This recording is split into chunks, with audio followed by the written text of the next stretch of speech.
Hey, what is going on, everyone? It is David Palmer, the Leo King, and Dylan, the human design maven, for Before Dawn on this full moon in Aquarius, August the 10th into the 11th of 2022. Hope everybody's doing wonderful out there. Make sure that you join us on highvibe.tv at all the links down below. Become a member by getting all the exclusive content, the daily content, the weekly content, and so much more on all the apps down below or highvibe.tv for the best deals. What's going on, Dylan? How are you? Well, I think I can speak for many of us in saying that it was a bit of a crispy week out there in the energetic realms. It was like the crispy cracker breaking apart with Celine Dion crescendoing and it all flying apart like in the car and getting all over yourself. Right. It was like that one perfect bite that you had made for yourself while you're driving and you're like ready to bite it. And then it just crashed off while she's doing the high note. I learned during my Saturn return in 2013 that you can't try and eat salad while driving. Like that was something. Thank you, Saturn. Yeah, thanks, Saturn. I'll never forget just all of it going all over my legs, all over the bottom of the car, everywhere, the salad dressing. I was just like, okay. Somebody's getting sued. I remember then being like, I'm done. Little did I know, 9 years later, I'd be like, oh my gosh, I'll take that back, you know? Life the lessons. Crispy cracker blowing up is a little bit more intense. But that's our metaphor for the week. And I'm sure many of you out there can attest to the kind of fuckery, can I say that? Yeah. That was in the air. I mean, you know, I'm drinking apple juice, Sprite, and more Sprite. So I got real water. Yeah. But yeah, I mean, now we're here and we're stronger. We've been through it. And we're at this really interesting Aquarius full moon that I'm excited to talk about because it's going to lead us into so many other interesting transits that our nation is experiencing. I know. And as an astrologer, you know, looking at this full moon, it's one of those that, I actually have to say it's the second most pressuristic new moon or full moon. The lunar eclipse that's coming in Taurus here in November is the big one.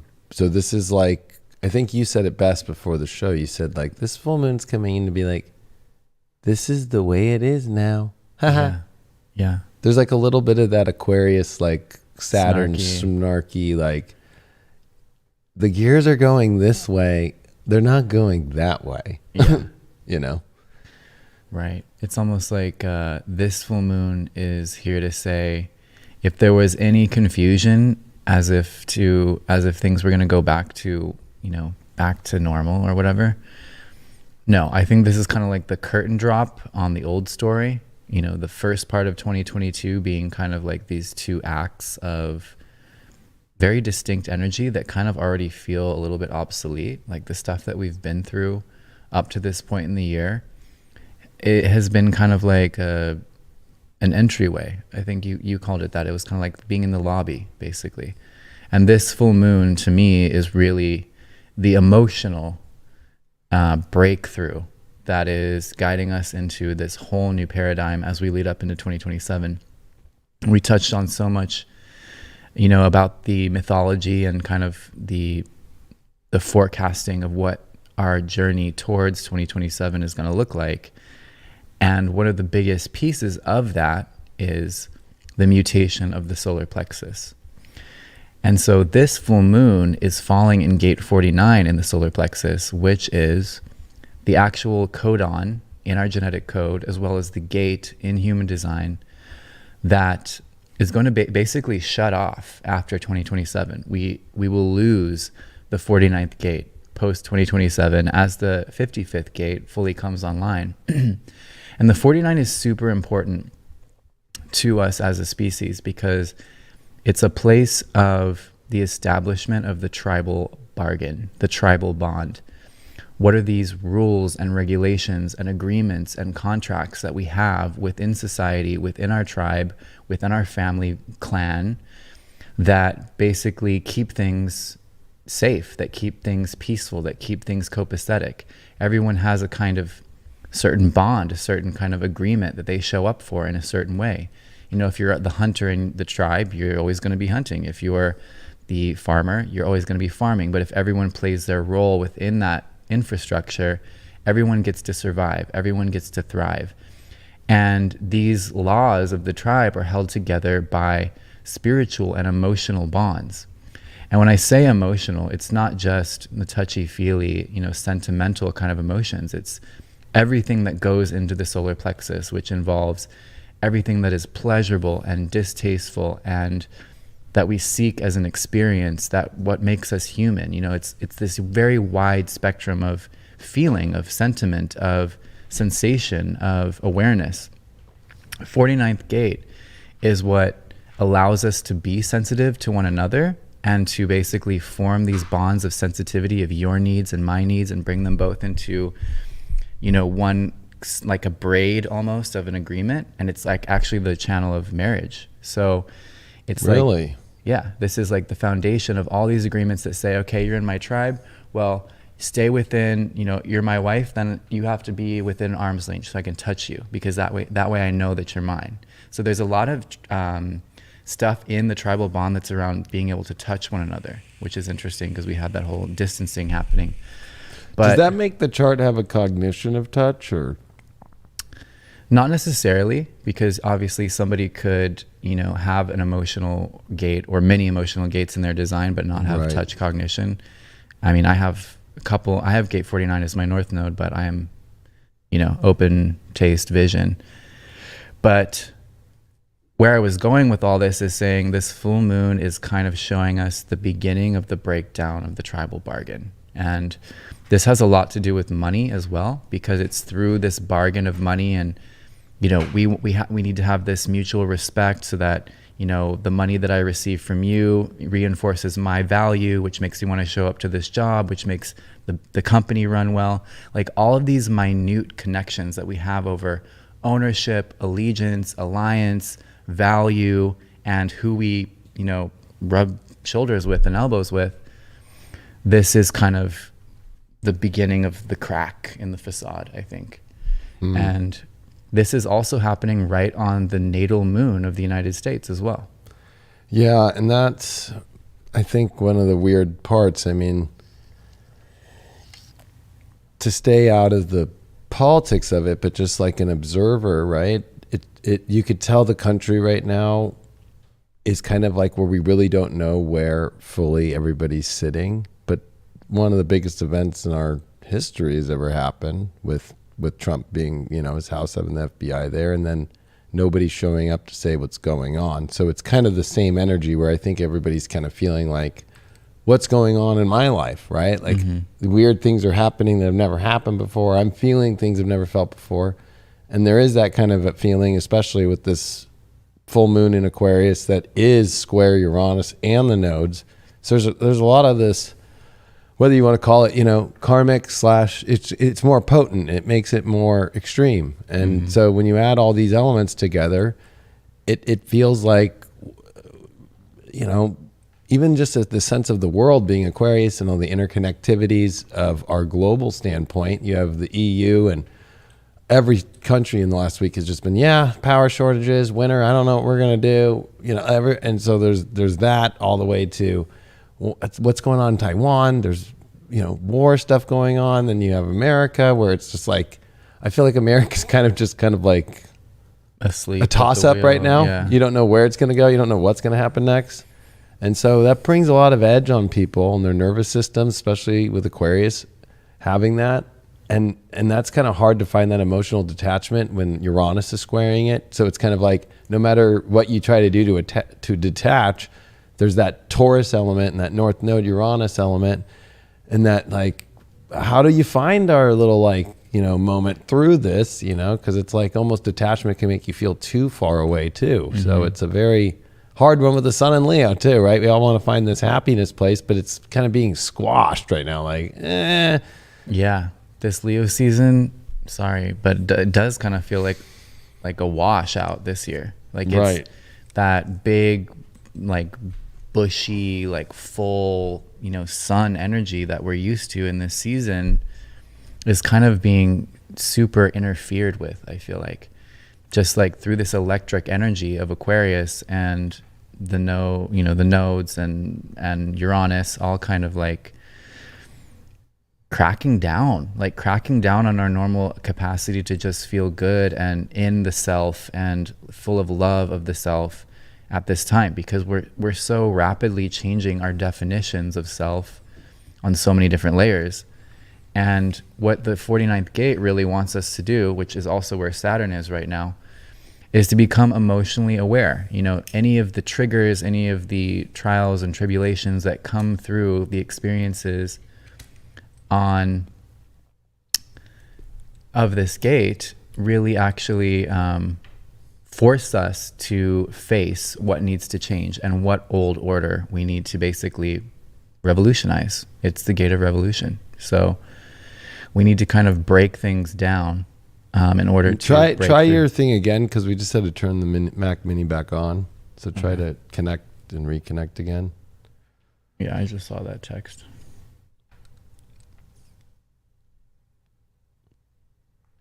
How's that looking?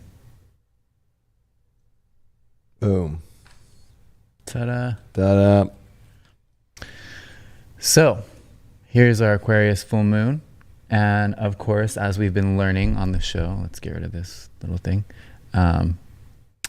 We don't actually use the full body graph with the design and the personality when we're looking at a transit. So we do not use the design side because a transit doesn't have a body.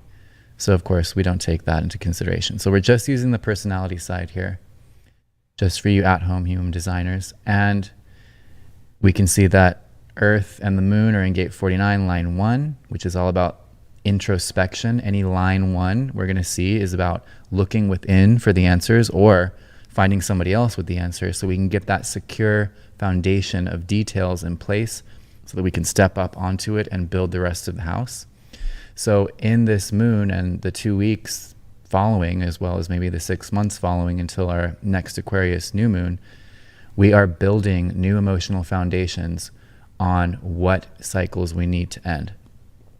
Whether that's in our own tribe, within our own clan, or within a more global or collective context, we're really feeling and grading against. And again, this is the solar plexus, which is under mutation, which means it's not just a mental concept of like, oh yeah, that is something I need to change. You're feeling this in your nervous system. You're feeling this in your body as a sense of unease. Mm-hmm. And that unease is showing you, or maybe you can follow that unease back to a source of some kind. And that's kind of revealing to you, okay, what cycles do I need to end? What laws that I've abided by, even in my own mind or even into my own self, do I need to break in order to be more in integrity with my spirit? Because the solar plexus is also the place in which the spiritual self, the higher self, the unlimited version of us speaks through the body itself. And so we're getting these sometimes very uncomfortable, sometimes very destabilizing and hard to understand energies coming through the solar plexus. But what it's really trying to do is break off that old shell, because again, the phoenix is going to have to rise fairly soon. And I think that's really also a big part of why we're feeling such weird ups and downs in energy and energy cycles and energy levels, is the solar plexus is really going into its final stage of molting, preparing for its evolution. Well, I noticed that channel of the inspiration from the G center to the throat chakra is activated. And it kind of feels like when I know there's so much of the feeling of disconnection, but the opposite of all these fixed energies and fixed signs is knowing exactly what you do want, Mm-hmm. And I feel like with that channel activated, it's like you kind of have to rally up the inside of knowing when you're thinking about cycles to close, it's because you know the cycles you want to enter into at the same time. Mm-hmm. That's the other part of this. So I feel like it's like we can sit and try and rationalize so many things or process things so much in our minds and even in our bodies, or feel the nervousness of things. But I feel like that inspiration is, you know what? I know what I have to do because I know what I want, and I know what I don't want, and I know what and it's like you have to find that inspiration. It's not an easy place. I actually have that channel, so it's like one of those things for me where I'm like, okay, yeah, I want this. It's gonna be okay as long as I know, because I feel there's some calling that wants to come to manifestation through me understanding totally in that G center what feels defined that I really want, or that I've at least identified. And you're going to hear it in your voice, because this full moon is a self-projected projector, even just in the personality side. And we've got the South Node in gate 1, line 5, which is known as the energy to attract society. And we've got gate 8, line 1, which is that collective voice, which is known as, whoops, clicking around too much, which is known as honesty. Well, the truthful acceptance of limitation and recognition that it can only be transcended through sharing. So spot on. We're basically looking at, what is that true innate creative drive that we have in line 5, which is actually kind of making it a sharing energy, because line 5 wants to universalize to the whole collective. It's not concerned with just one person. And the gate 8 is saying, well, it's innately a collective contribution channel. And gate 8 is saying, you've got to be freaking honest about what's worth it right now. Right. And that's coming from your higher self. That's not based on the mind's value judgment. That's not based on your emotional nervousness with the energy. It's about coming from that, like you said, higher self space, and really feeling that resonant tone in your voice around certain things. What are the things in your life that call forth that like that true like excitement, that enthusiasm, that energy, that conviction. Yes. Those are the things that we're being asked to focus on. This is a projector chart, so there is a sense of focusing in on something, and almost in a way kind of putting our heads down to some of the other distracting stuff happening on the sidelines. I feel like if you're gonna really go for the next thing, you kind of have to focus yourself and force yourself to focus, because there's so much static around. Yeah, and especially that Venus moves into Leo, right, as this full moon happens, and it's at the 56th gate in the throat at 0 Leo, and because the North Node's in Taurus and the dispositor of the North Node is Venus, and Venus coming into Leo here out of that opposition to Pluto that we've been having in Capricorn, and it's with the Sun in Leo, which the Sun is at that 4th line or 4th gate. So that's kind of an interesting, dynamic. That's in the head, right? So in the anja, it's kind of one of those weird things where I think following Venus right now is a good place for us to be right now, especially about knowing and finding a positive space and knowing that it is that physical. You brought up that needing that touch energy, right? That even Venus, I would say here in Leo, needs that at this place in the throat. Like it needs to be manifest. It needs to be created. It can't just be a conception in our head, which I think is the problem for the Sun being up in the anja right now and being a self-projected projector, right? It's like how do we get the recognition to get the invitation too, right? Like it's like, I don't know if you agree with this, but I always try and tell projectors, I'm like, all you have to do is just get in the area and, of where you want to get your invitation and get recognized. You don't have to do much, like it's kind of just like, hi, you don't have to invite yourself for anything. Just the energy will come to you and be like, hey, oh my God, who are you? Like, I want to invite you into, boom. So I feel like we have to kind of put ourselves in the places we want to go and then trust the universe that the door and the invite's going to happen. And Venus and Leo is with the self-projected projector, I would say, is like, hey, like, if you want to get into, I don't know, a cooking, then, go to a cooking show and walk around. If you want to get inducted into the Illuminati, go hang out at the Vatican. Right, exactly. If that's your thing, you know what I mean? If that's your thing, like go do that. But I think it's like we can't just be sitting back at the same time either and just expecting everything's going to change at this point. I'm not going to do anything. I'm not going to show up to something. I think we do have to focus on something. I don't know if we could turn to the chart that I have, or am I on the wrong iMac? Well, that's a really good channel, because gate 56 is called the Wanderer. you know, and it is this energy of being a newcomer in a foreign land, in a sense. Yeah, that's where my son is. So yeah, we know. And so it's like you are arriving into some new scene, basically. And is that supposed to be in the middle? yeah, if you could pull off his. Oh, he's on iMac. There's the fusion. There, Yeah, there's the fusion. never an overlay. before seen. An overlay, live. like a bang, bang, bang. Yeah, no, I'm here now. So I just wanted to show people, like, as this full moon's happening, 19 and then 19 with Saturn there, there's that Venus that's come into Leo. And I think it's important to remember in astrology, we want to follow the North Node, and it's in Taurus. The ruler of Taurus, of course, is Venus. And it's still with that Uranus, but, you know, we're seeing a separation now.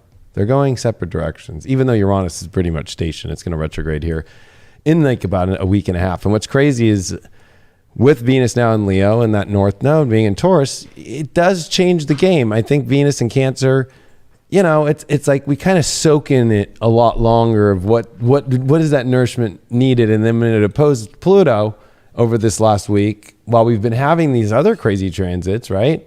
There has been this like, okay, this is where the cup is so dry, you know, like I need to, because in ancient astrology, Capricorn rules dryness, right? And then the opposite of Cancer is where we can be almost too soaked, right? Right? You could be in a bath. A typical Cancer will be in a bath till the prunes become like prunes, right? You know? Yeah. And so I feel like this is an interesting moment where now it's like in the fire of Leo, and it's in a throat gate, right? It's in a gate of, like you said, like this wander that needs to kind of, I don't know why I channeled wandering around like a cooking convention, if you wanted to be into cooking, or putting yourself in the right environment too, of where you want to get recognized right now. I think it's so important. You just can't keep sitting, I feel like, in the tower and being like, you know, a damsel in distress and waiting for an invite. But it's like, I'm sorry, there's no knight in shining armor that even waving your little fucking panties out the fucking tower ain't gonna work. Right. The G center is the center of direction, identity, and love. And so if you're not bringing your love into the world in a meaningful way and contributing to the collective through whatever your love is, whatever form that takes, then you're not going to be recognized. You're not going to be invited. And you're going to probably have a lot more opportunity to sit in that tower and sit in that tower and sit in that tower, which is not the way. I don't believe that that is the way anymore. It's like the people that really want to be, you know, on this cutting edge of, you know, awakening or consciousness or whatever you want to call it. It's like, it's not just about thinking about that. It's about love in the world and understanding that we have to bring love to this planet through our lives. Right. Through our voice, through our actions, the throat center, manifestation. And if we're not doing that, what are we even doing? Especially if you look at Saturn at 22 and Jupiter at 8, that's a 45-degree angle. So we're seeing a semi-square. And that's rough because when we've already dealt with Jupiter, Saturn in their conjunction point, which was in 2020. Now we're seeing the semi-square. And already that Jupiter just went retrograde with the new moon just 2 weeks ago. There's a deflationary element. Then you have a semi-square to Saturn, which we've already dealt with so much Saturn, Jupiter, and the restriction, the constraint, but also the wanting to expand, but it's like kind of leveling itself out. The semi-square feels like a kinked toes of like the deflationary element of, I don't know if I have the courage or the confidence. Is this going to happen? And especially in Aquarius with Saturn there, it's like complicated issues where Saturn's like, whoa, whoa, whoa, whoa. Stop for a second. You're going crazy on the chalkboard. You've gone, there's no more chalk left. And you're like running around looking for something to replace chalk with. You know what I mean? It's like, no, maybe this isn't the solution. Yeah. And I think that's kind of like another weird part where the astrology helps with the angles is like, hey, you know, this is definitely deflationary in a sense of like, and where the inspiration of HD in that channel is going to teach you is like, you do know what you want. And maybe the solution's a lot simpler by just focusing on that instead of coming up with every reason why you can't or every reason that it's pulling you down or it's making you feel. And that's a self-projected projector, right? You could self-project. I don't know. Can you self-project even the worst of scenarios as a self-projected projector? Yeah, you're either projecting the self, capital S, or you're projecting the not self that's masquerading as the self. And And it's all about that tonality. It's all about actually listening for the truth in that frequency. And that's really the way to find your truth. And I think also because of the 49 gate energy, like if you're experiencing a lot of weird energy, a little like friction and tension and just like scatter, it's because you're still doing the old stuff. That's what you're actually feeling. You're feeling yourself not changing with what you know you probably really want to do, where you want to be, who you want to be. That unpleasantness is your motivation from the universe to fucking get out of there and do the next big thing.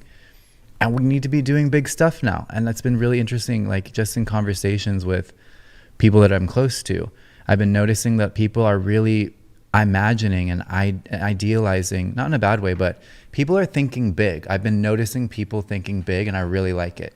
You know, they're not trying to like incrementally get a little bit better anymore. There's like this sense of, well, why don't we just go straight to where we want to go now? Like, why don't we do the full length feature film instead of just the short film? Why don't we make it a freaking documentary instead of just make it a retreat? You know, like, I think that's the ticket. Yeah, and I think it goes in simple ways too, right? Like if you want to expand your this is like where I think Taurus is teaching so much in it. It's more than I think thinking big. I think it's in actually believing in creating what can be a better level with that Uranus that we just had, North Node conjunction, and Mars. It's like the illusion is that South Node in Scorpio of just, oh no, it's all going to fall apart. It's going to die. It's fine. Right. It's like, and especially looking at the chart, Chiron is an exact now starting to quincunx, which is a very weird angle, 16 to this 17 now of Scorpio. So like, this is just continuing to, this is like beyond digging deep into the wounds. Like this is where you're actually digging. It's like, I remember when I used to smoke methamphetamine and I used to sit in the mirror for 5 hours on a pimple to where it probably just would have gone away in a day or two if I just would have just washed my face and not touched it. But no, I decided to touch it for 5 hours to where it became not just a fucking, now it's like a fucking gash, but then it's like a pulling out everything that's even underneath in layers of skin and layers of skin to where, oh, I have a scar now from it for years or whatever. And I feel like this is where people are, I think, allowing that big vision and then picking on the wound and picking the scabs and then digging out the scab and then digging deeper into the wound to where you're starting to get to areas that's like, whoa. Stop going in that. Stop letting that stop from creating a higher level of what things could be. And it's hard because we are dealing with both sides kind of all simultaneously smashing together in a weird way. And that kind of goes with the certain thing of what they're trying to do. It's like they're kind of intentionally doing that. Like, let's slam this really high good thing in people's life, and then let's slam the worst of what they're feeling. Let's just see what happens. It's almost like they don't realize they're not taking in the consideration of what's happening in our alignments and thinking about how that is contributing to what the particles are connected to. Because the particles are conscious too. Correct. I don't know if they're working on that level yet. Yeah. But, you know, each one of those particles has a higher self that it could be connecting to or not, depending on the intention put behind that collision or that whatever is going on in there. And I also, like, on what you were just saying, I feel like another thing that people are using to stop themselves is like, oh, well, I'm just a normal person. Like, I can't do that kind of thing. Even though they might be having these big, like, legitimate dreams, I think that we really need to not take for granted how accessible things can be when we're in that higher alignment. You know, because society will teach us, oh, you need this amount of money and this much time and and this many people to make something happen, something, you know, meaningful or considerable. And I think right now, because of the high stakes of this time, the universe is like, liquidation sale, we'll give it to you if you show up for it, you know. So just show up for it, because the things that might have taken 3 to 5 years before it can happen in 6 months now. So we need those willing self-projected beings who are willing to go through the revolution of killing their old ego, even going through an ego death or two, to accept this new higher octave of success and potency and just intentional creation of being who we are. We're creators. if we accept that. Yeah, and I think it's not so systematic, right? It's like, this is where I think a lot of the burning of the system is coming down. It's like, well, if I have a manifesting journal and I do this and I do that and I do this and I play it by this is definitely not the time where any list is working at all. Or any kind of structure or any kind of success Instagram being like, if you wake up at 6 a.m. and you do this and you go into the, like, there's so much of that. And then that puts pressure on people. But when you bring up about people feeling like, well, I don't know if I could do it. Somebody like me who's got to this point is actually doing the same thing. I'm like, actually like, I don't know if I can even hold this kind of thing, even though I've held it for so long, or all the things I've done to get here. And I'm like, I don't even think I can do this. And it's like, wait, what is it? What is it? I don't even think I can do what I've done for a long time that was continuing. It's not even so much about whether it can expand or not, whether or not I can even do it. And then thinking about, well, what would I do if I can't do it? And where does it go if I can't hold that anymore? It's like, this is where nobody can go backwards and go, no, I'm never going to be able to do it, or I've always done it, but I can't do it anymore, when it's a positive space that's actually been defined, been shown. So it's like we can trick ourselves too in projecting kind of this like weird thing of the wounds we're going through, the tiredness. Yeah, too, because as a projector, right, you have to wait for the invite to guide. You're not here to work your fucking ass off and try and fucking keep up with the fucking what everybody else is doing, right? And so I think that's another part of this, where this Aquarius full moon and Saturn is a big check, and the Leo is actually being illuminated very powerfully of like, hey, you don't need to do it the way everybody else does it. Like, and especially a real Aquarius isn't doing it anyway the way other people do it. Neither is Leo, you know? So it's kind of the irony of like the shadow of both, right? Like, the Leo shadow is being the ego that honestly like is not good for people. Right. But the Aquarius shadow is following others and not being rebellious and not being revolutionary and not, you know, innovating. So I think it is a weird moment here where it's like, this is not the time to be like, well, the success IG that I follow that does this is telling me if I do this or if I do that 75. I've heard this like for whatever, like all these diets, or I'm gonna for 75 days I won't drink alcohol, and then for this many days I'll do only this diet. And it's just like whoa. You heard that from all these other things. You know what I mean? Like, this is a very powerful time of inside. That's someone else's authority you're listening to, and that's the whole thing. That's what we're doing with human design. Is like, you have an inner authority. You are your own authority, and if you live by that authority, there's nothing that you can't figure out. That's something I had this realization earlier this morning. I was like, if you just know your strategy and authority, you can do anything, because it will show you everything that you need to do. Even if it's something that you think is scientifically, mystically, you know, complicated, mathematics, whatever, not within your reach. If your strategy and authority authentically leads you to that point, the miraculous intelligence of the universe and the life force is going to put those keys in your hands, and it's going to shock you at what you're capable of just by showing up, just by following your own higher self's direction.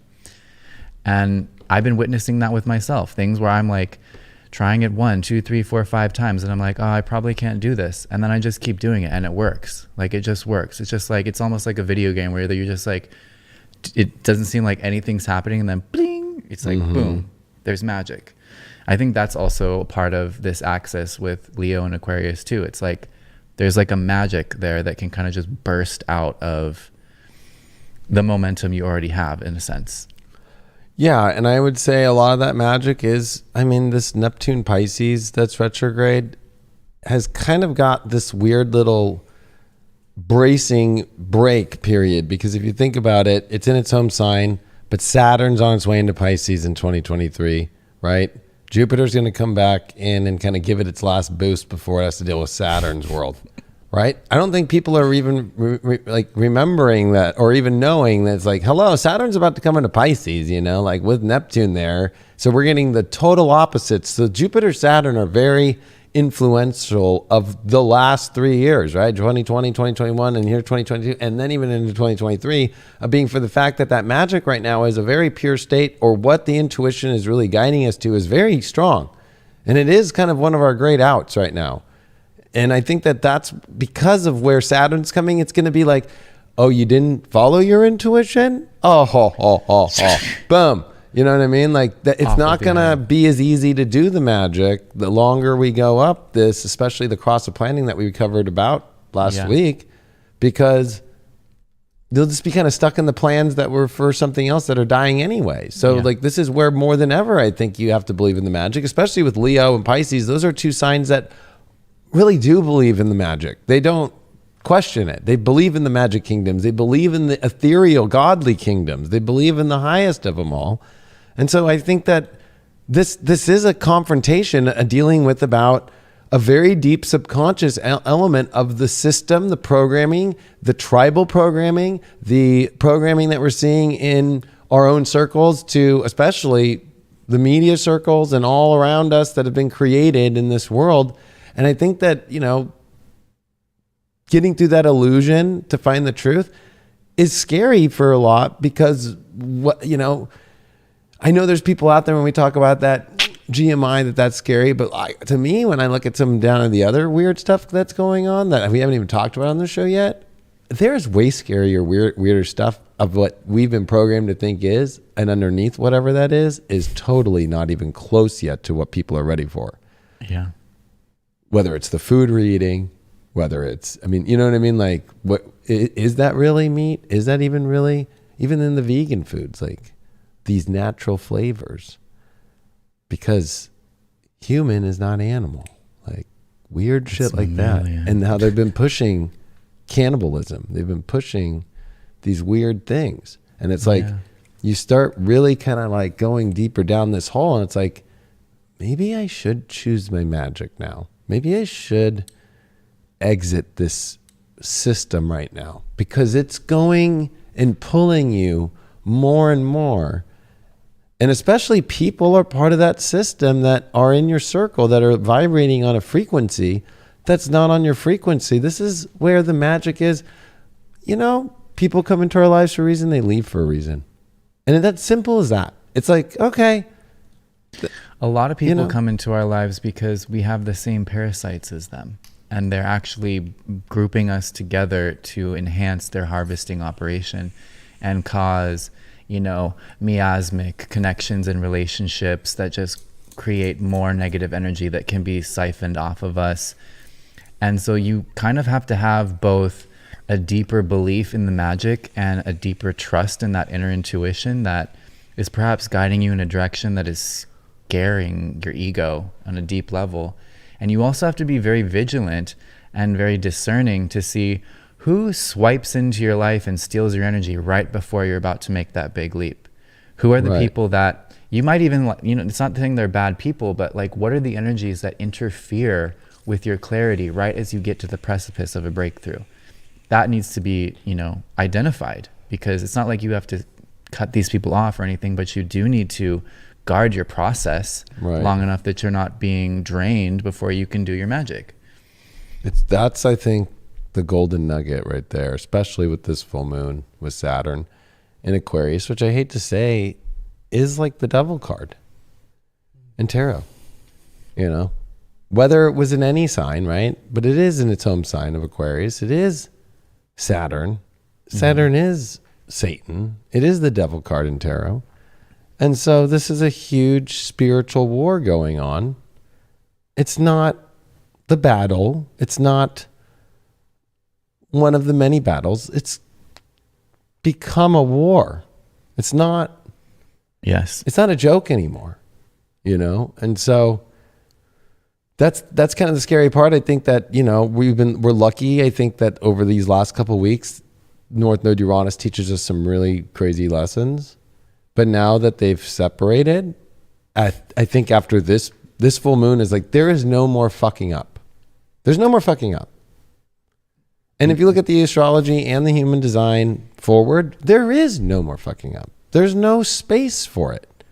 And I know in the spiritual community, I think that's the hardest thing, right? Is the whole like, you don't worry, everything always turns out fine. And it's like, yeah, no, I agree with that. Yeah. But now it's going to be where even the spirituality is coming back to even how it was back in the old days, of where there comes moments that our ancients have warned of. There comes moments in Roman times and ancient Egypt times where it's like, no, I'm sorry, but no, this is not time to screw around anymore. And so, especially when, you know, whether you look at the Maya and you see spaceships and these big fucking giants that are coming and drawn in Egypt, you say the same thing. Like, we're at those weird moments where there are these other beings out there that are ready to come. They're already here, but they're ready to do their bidding, per se. And you can see it with the way that the world events are working. And I think that's all you're supposed to use the world events for, is a gauge. Like, it's a gauge. It's the weather. It's the weather. And especially of our collective. And that the gauge has now gone red line and, you know, the check engine light's on and the car's sputtering out. You know, it's like, no, you're not going to be okay if you just keep trying to push the gas and think you're going to be, oh, no, everything's fine. Do like a hippie, like, let's just put on a good song and just like, we'll sing through this and watch the car go off the cliff, you know, when the brakes are out too. You know, it's like, it's definitely a moment where I think after this point, there's no more fucking up. Gate 49, revolution. This is where Saturn is too at this moon. Ideally, the transformation of forms based on the highest principles and not simply for power. We have it in line 4, which is an opportunistic line. So Saturn is saying, if you are in alignment with your truest, highest collective contribution, or just self-contribution, it doesn't necessarily have to be collective, then you're also putting yourself in a space where you can be given, line 4, a platform. You know, so I think that for some people, even though there is this very stark truth of like, you could really screw yourself up if you take the wrong step right now. But also that's not recipe for you to be coming from fear every day. But what I'm saying is, I think for a select few, which could still be many in the grand scheme of things, this is a real upgrade. You know, also because Gate 49, in my experience, has a lot to do with the nervous system upgrades that we've been undergoing. A big reason why this GMI has come in to kind of stop and truncate those upgrades from happening, because they would allow us to hold more light. But those of us that have been protecting our process, or at least putting the best foot forward and having a vision, having a goal, having an intention, this full moon might actually give you that platform to step up into your next level of spiritual leadership or whatever it is that you're doing. Yeah, I almost feel like when I brought up, you know, not fucking up, like this is the moment where it's like seeing fully now where the missteps have been, where things will not go good for you anymore, and no longer, and that platform you're talking about is the platform where it's like, yep, I know every little weak point in myself. I think we have to focus on our weak points right now. Right? Because sometimes it's not that I think when we're focused too much on our strong points and not seeing them work, it's because we're not focusing on our weak points, and where our weak points are actually causing the strong points not to work. Yeah. And I feel like when I look at that and that platform, no fixing, I feel like it's like, yeah, like, okay, this shit's happened. Especially North Node Uranus is a fucking trip. The roller coaster's been crazy for the last couple weeks here. It's been crazy. It has been.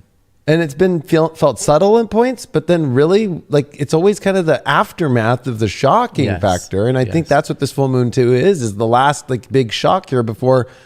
This is really the weirdest times of our lives that are beginning right now. And like, it's like, okay, I've seen where this didn't work or that didn't work or this didn't work. And this platform I'm stepping on is, I know my weak points. I've got my conscious guards of awareness. It's not so much like I need to protect myself and I need to put angels there and right? It's more like I have my conscious alarm bells on of when this is weird. I'm about to do something great or something big is about to go on. And who's this trying to come in now? Oh, this is my weak spot. Nope, not no more. Oh, this is my weak spot. I usually go to alcohol, or maybe I always go to drugs.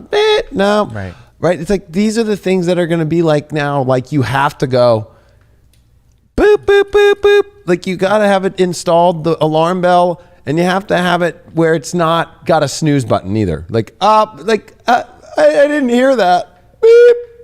You know, like turn that off and like, oh, let me just give it one more try. Because that's the other thing is the experimentation of Aquarius. wants to keep trying, and Saturn's like, no, please don't. Please, like, we got to have some boundaries with experimental energy in life. That's the hard part of Saturn Aquarius is, you know, we can free ourselves more by, instead of, you know, being in a jail cell and continually trying to break the bars down, when really all you had to do was maybe dig underneath. I mean, it kind of reminds me of Aladdin, right? When he's sitting there and he doesn't know how to get out of there. And that's when Jafar shows up all looking all decrepit as the old guy in the cell. And, oh, my boy, he's got his passageway, you know? But it's also like, that's his way out. But it's like one of those things to where he, I don't know. Actually, that's kind of a weird analogy. I think the better one is there was that movie, oh God, what was it? Where he gets put in jail and then he has to come back for revenge. And he's French. The Count of Monte Cristo? The Count of Monte Cristo. One of my favorite books. Right? Best. One of the and I feel like this is one of those moments where it's like all the missteps of the people he trusted and all that stuff that got him there. And then this is kind of the revolution of like, I know my missteps so well. I know where the treasure is. The idea where you don't know where the treasure is, he knows. He has enough confidence to know, and he does find it. And then he uses that to, I don't think that we're in a place where we need to go get back at people, but there is a lot of atrocity and a lot of darkness on this planet right now too. Did you ever see Reboot, the show? Yeah. Okay. That's what this moment of this moon reminds me of too. It's in that show.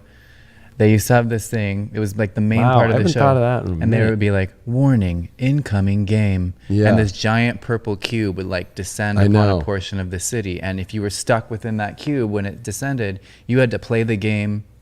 I know. And kill or be killed, basically. Yeah. Until you won. And I kind of feel like that's the vibe. It's like the cube is descending. Are you ready to play the game? Yeah. Because we don't get to say, oh, well, spiritually, I choose not to play the game. It's like, no, you got to play to win, or else you're not getting out of the game. So yeah, you're still in District 7 in you know, in Hunger Games, like, you know what I mean? Like, I'm just gonna go stand outside this. It's like, well, when they don't really like that district anymore, they're just gonna level that whole district. You know, that's what happens when you go down that whole movie, right? Mm-hmm. And yeah, and even, you know, who looks like the good team in that movie really is the bad team, right? Even though they do, there are bad players, but they kill their own children and all that in the end, really, and put it on fucking whatever his name was, the fucking PETA? No, even though I did not like his character at all, I couldn't stand him. No, the main guy, the guy that runs the fucking district, like, you know, like, and remember at the end, they do the public thing where they're going to shoot him, but she shoots the girl instead because she finds out through him when he's dying of tuberculosis. He's like, you don't think I would kill and destroy my own energy around my own place? It's fucking her.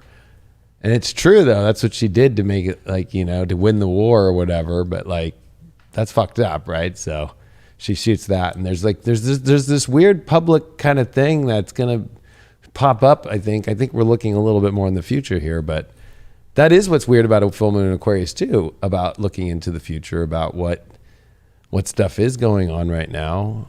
And I think that kind of leads us to look at America's chart, because I mean, I think America is playing the crazy game right now. It's like the cube has dropped on America, you know what I mean? If you think of Reboot, and you have to play this game now. Just looking at this week alone, and you know, you think in the world and the stories, we're in a weird moment. And the fact that America's Pluto return has started, right? It's one of those things where it's like, it started. Like some people like looked at, the beginning of this year. I'm like, no, it was a Pluto retrograde. It's going to retrograde over many times. A Pluto return is a year and a half thing. It's not a one moment thing, you know, right. Just like a Saturn return, you know, it's got the orb of the rings, and it's not over when it's over. Right. And you don't decide when it's over either. No, exactly. It shows you when it's over. So it'd be interesting to look at the United States of America chart, human design wise, I think, because of especially brilliant idea.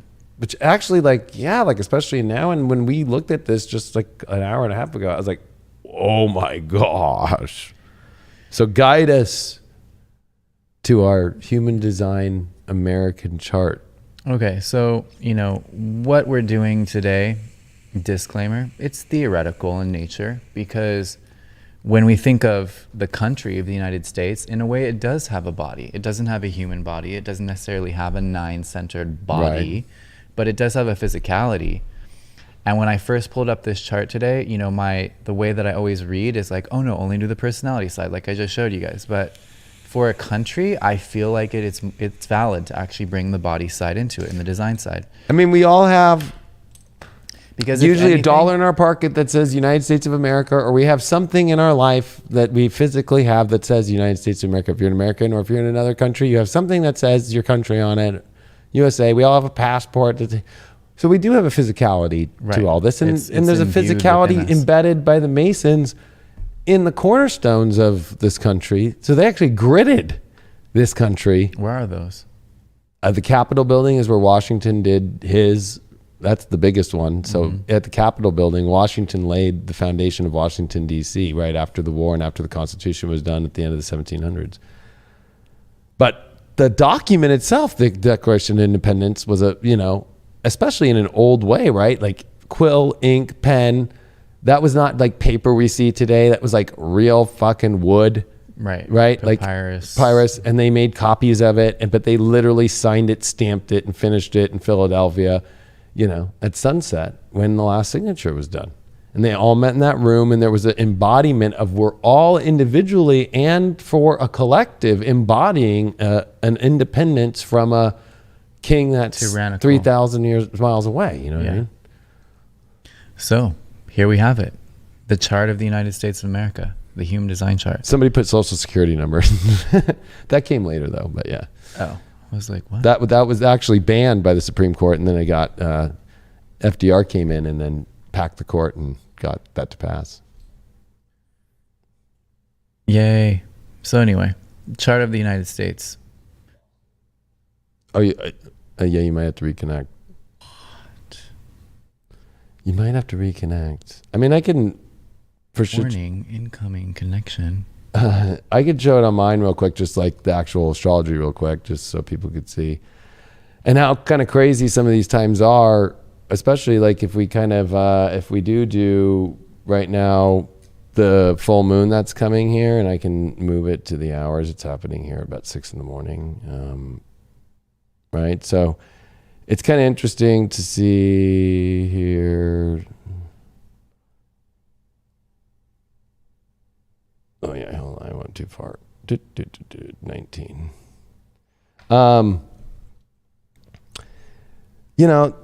The fact that the moon is in Aquarius in this chart, it's a sad rising. Looking at America's chart being in Cancer with Jupiter, Venus is a nice chart as an astrologer, right? Like having the two benefics conjunct in a happy place in a Cancer sun is a nice place. But the idea or the mainframe right now of America, Mercury, Pluto finished its opposition to Mercury over the last couple of years, and that's so Pluto opposing Mercury, like this forced interjection of what control is on the mind of the country, all through 2020. You have to remember too, Saturn, Pluto met opposite the Mercury of America, and that was one of my secrets behind my predictions of like, be careful. There's going to be a plan that's going to try and infect people, right? I mean, it's literally Pluto is like an infection of a Imposition. a tick trying to get as deep into you as it can. And the fact that the new moon we just had was on the north node of America, and now here comes this full moon, and Saturn's getting closer to the natal moon of America. It's becoming a more uncomfortable place. It's not feeling free as much anymore emotionally, and at the same token, we're dealing with a Pluto return, right? And I think that for it being in the second house and dealing with values, dealing with monetary positions, dealing with, especially I think that's the core values of the country, it's being re-examined and re-looked at are those being held true? One thing I do like about Pluto being in Capricorn to return is if there's any place for Pluto to return in a country's chart, it's always going to be like, well, motherfucker, are you holding the fucking laws and rules of what it was set by. And so people think that Pluto will automatically change things. No, it'll eradicate the things that are not allowing the core of what the lesson is, which is to hold the rule of law or the values of those laws. So like when it comes to the Constitution today, the big question is anybody following it? You know? Right. In our own government. And so it's corruption too. Pluto Capricorn's corruption of high up people and authority and all that kind of stuff.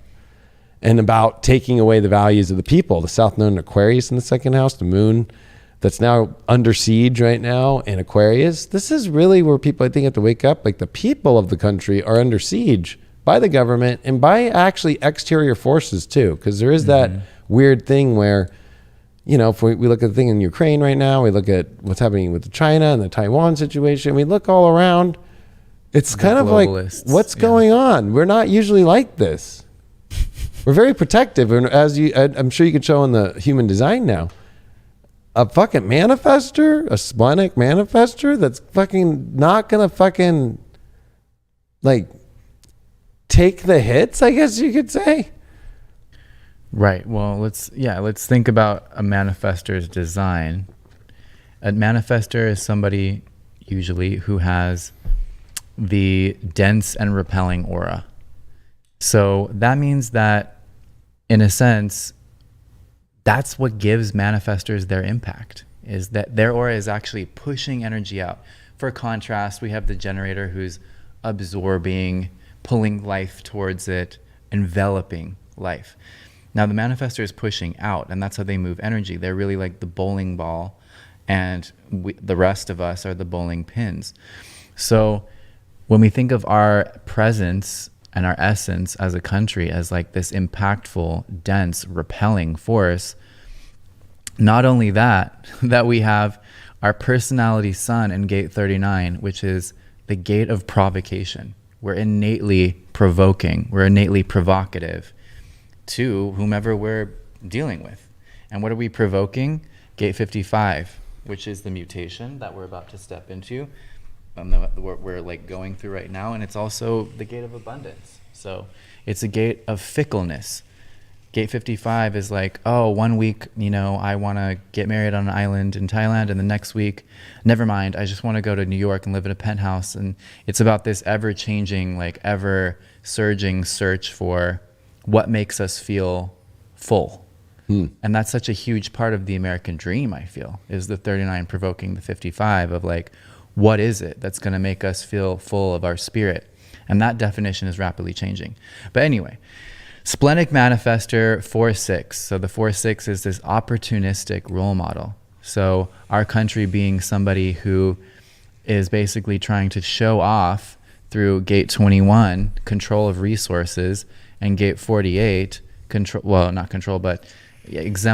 exemplary use of skill. You know, gate 48 is called the well. It's this depth of skill in something. So we're role modeling to the world that we're powerful, we're in control of our resources, and then we're deeply skillful. And on the personality side, the conscious side that the world knows us by, we're provoking, and we're also stubborn, because gate 38 is basically the gate of the fighter, the gate of the being that's willing to go up against anything to maintain its individual integrity. And then we have this all coming through the format of a splenic manifestor, somebody who is one of the most effective and sometimes cutthroat survivors on the planet, because manifestors just, you know, they don't wait. They're not here to wait. They're not designed to wait. So they often don't need to wait, which means they're going straight for the next opportunity. Line 4, opportunist. So we have an impactful, very powerful survival force, because that's splenic energy. But also we have a defined ego with the money line and the 2145. So we've got a huge amount of motorized willpower to push through resistance, to prove ourselves, to show up as the top dog, as the king or queen, gate 45, and to get what we want, because that's ultimately what the money line is about. It's about your heart being set on something because it's valuable to you, and being willing to do whatever it takes to get to that, to get to the throat, to manifest what you believe is valuable or what you seek as valuable. And, you know, Venus is in the gate of extreme. So in our identity center, we have the channel of the alpha showing that we're here to be the top dog. But we also have the gate of extremes saying that, you know, we're going to show that alpha presence in a very extreme way. And that's sometimes going to be unpredictable. That sometimes it's going to be coming through in ways that are not comfortable to others, because the extremes of gate 15 are seldom welcome to people who don't carry that gate. If you yourself are not an extreme person, meeting somebody that's very extreme is not a comfortable experience. Right. And that's like how a lot of people, I guess, see us. And of course, we've got the gate of secrets in there too. So gate 13 being open to secrets, and also having a lot of secret stuff underneath the surface in line 1, which is kind of like in the cave. Which I feel, if I could just interject for a second with all you've said, the way we're seeing America feel like it's flailing and it's not responding, it's not initiating much, it's kind of that's exactly what happened before World War II. No, we're just trying to keep the peace. But really, we were setting ourselves up for a massive takeover of the world, which we did. I almost feel like that's what we're doing again right now. And I don't think that people are aware. I think people are so like, look at the flailing. Look at how we're not initiating like we used to. We're not holding that like very splenic survival, or even that very well knowing in that G spot, or in that G center and G spot, and fucking that throat chakra and that money line, which I think is weird. Donald Trump has that line, and he was the 45th president, and it's the 45th gate. There's something ironic like when that goes missing, and you have a president who doesn't have that, right? We need to look up those charts. Those are charts that we should look up. Yeah, but it's like, that's what I think interesting is that I think we're intentionally, because we're actually initiating all these things in a setup to do a massive secret, like it's acting like we don't have their hypersonic missiles like China does. We don't have the ability to do this. Look at the militaries becoming all woke. Look at all this, right? It's so like how FDR did it, right? In World War, right before World War II. Yeah, we have these old boats, we'll sell them. That's what we did to Taiwan. Here's some old jets. Here, Ukraine, here's some weapons. Same thing. And then boom, right when it fucking initiates, bam, bam, bam, bam, bam, bam, bam. You know what I mean? And they're keeping it secret. Mm-hmm. And, you know, it might be the kind of thing that maybe we're the next thing that they're going to take over. Maybe the hostile takeover is on us. Maybe they're going to turn all that firepower on the people. Right. It's the one thing that hasn't been taken yet, seemingly. So, I mean, what do we have in the moon here? Gate 49, revolution. The last resort, line 2. That's... Boom. And that's where this full moon is actually hitting. The determination to exhaust every possible peaceful avenue for change, and then when satisfied that no other course is possible, to plan in detail before the revolution is attempted. I mean, that's how the country was founded too. Yeah. But I also think that's weird that gate 49 is where this full moon is hitting. Mm-hmm. And so in America's chart, that full moon, can you do a connection chart to the full moon? It'll take me a minute. Yeah, no problem. I was going to say, I want to ask you, because you know this human design so well, would a splenic manifestor 4-6 be easily taken over by somebody else's energy and to take it over, like take them over, or control them, or change them, or it would come like I'm thinking of it has a foreign power taking over the country to kind of like take it over. I think it would have to come through the solar plexus, because that's the only center that's more powerful than the heart and the spleen, which is the woke shit. And it's also, the solar plexus is things that happen gradually over time. They're not clear until they're clear, right? You know, so it's things that seep in and build, as opposed to things that just knock you in the face. Like a splenic manifestor would just be like, you know, you're dead. But through the open solar plexus, it's like even the most powerful survivor can be infiltrated by so many bugs or whatever that it drains the blood, or I don't know, you know, it's like that slow creeping like drain kind of energy that I think could actually take down a splenic, or it's the secrets too. Or it could be, I mean, there's a theory, right? Because a splenic manifestor 4-6 is trying to be this opportunistic role model that's initiating the action, that's a survivalist, that's got all these aspects that are built into the different gates and centers that are defined that are really all about kind of being the top dog, right? Mm-hmm. So it's always like, hey, no, we got you and we know how to fix this and we know how to do this, but without kind of maintaining the relationships. Right. And the focus can kind of be on that without paying attention to maybe other things that it senses, but it's almost like, no, I'm still trying to be the top dog without paying attention to maybe other things. I don't know. I mean, a 4-6 is not the most sturdy profile. Like, they are definitely tough because as a 6-line being, you have to be able to go through all that trial and error for your first 30 years or your first cycle, and to heal from all that. And just, I've noticed a lot of 6-line people go through a lot of physical stuff. They have to kind of be survivors. But a 4th line person, you know, when we look at the hexagram structure, the 4th line is the first line of the upper trigram. Now that sounds like a lot of words that most people haven't heard, but basically there are 6 lines. Lines 1, 2, and 3 set the foundation. Lines 4, 5, and 6 externalize, share that foundation.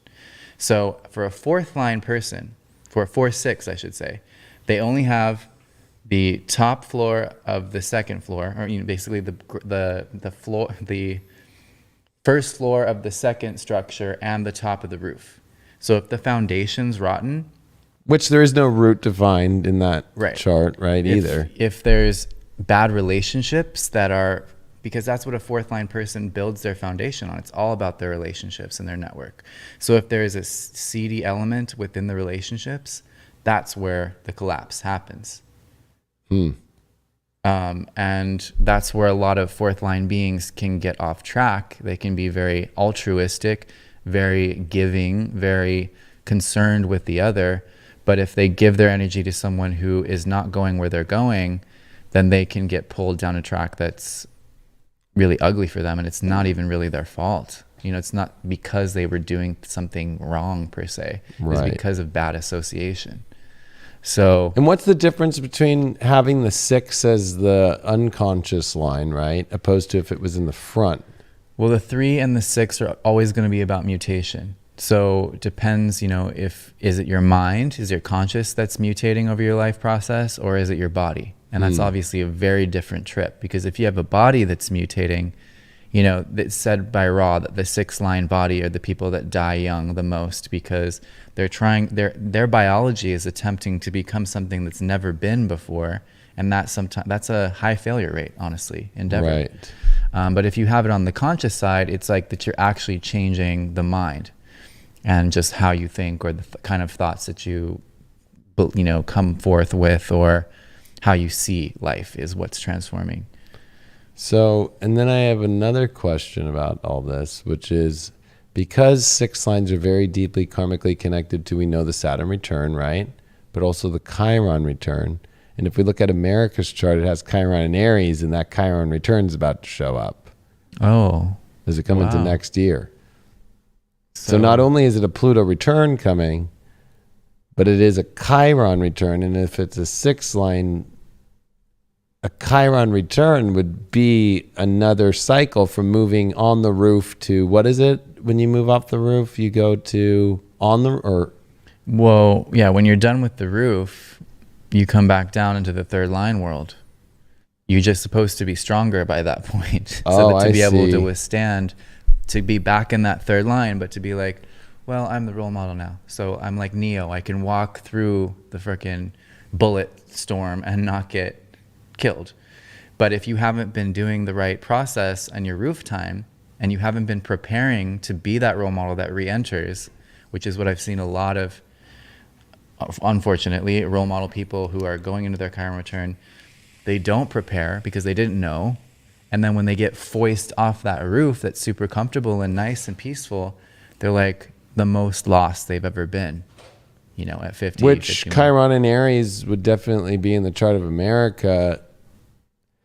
This very activated, oh shit, I got to take action again, kind of like an ego, or I mean, well, you had brought up that it almost could have been an ego manifestor, but because it's splenic, it overpowers that.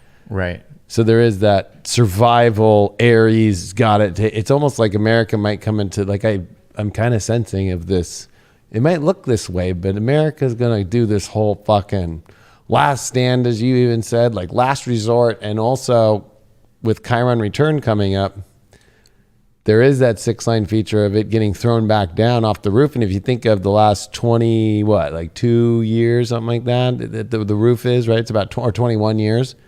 And that was 9/11, you know? And so we kind of went on the roof after 9/11, which is kind of weird if you think about it. If you think of the Saturn return, fucking that happened. Well, that would have been in Libra, which would have been in the 80s, actually. But so we would have gone on the roof in the 80s and then... Which was fun. Which was, yeah. I wasn't there. I wasn't here, but right. It seems fun. The music's good. Right. But now we're coming off that roof. But it was kind of a dream. You know, It wasn't very realistic. It was like kind of like, oh, plastic and glitter and like everything's okay. But then we had the Saturn return, though, that did happen in 2011, 2012. So that was definitely a weird feeling of that America kind of gone. But so it's really the 2011 Saturn return on the roof where it has felt that way. America has felt like it's been just kind of in this weird, like doing the kind of, well, what's best and what, and not so like, you know, it's like you don't see people with American flags anymore as much. You don't see people, right? You don't see like... Well, we've been bouncing back and forth. I feel like we've gone like really lib and then... Yeah, and then really like right with Trump and then back. All that kind of recedes and something else comes. Uh-huh. And I think it's like planted all these different seeds and systems that are still lying in wait. And once that overarching energy that's like kind of controlling it all breaks down, that's when all those like seed pods sprout and all those micro communities and micro niches and cliques of different belief systems and ideologies really kind of like take power. And that's the sleeping phoenix era. It's when we go from this like we're all together in this tribe and you know it's the money that's really keeping the bargain together. So when like that goes out the window, that bargain is not so strong. You know, that bond of the tribe is not what it was the day before. Right. And it becomes survival of the fittest, sleeping phoenix. Like, God is telling me how to survive right now through my body, and I have to follow this to a T, or if I'm 1 millimeter off, I could be just like, boom, wrong place, wrong time. Does that scare you when you hear the things like by 2030 that... oh, you'll own nothing and like it, and you know, like even the CBDC, like the way that they're trying to bring out a digital dollar, right? And that they're gonna just like no cash will exist, and basically like unless you're doing what the system wants, you'll get your money. If you don't, then you don't get your money.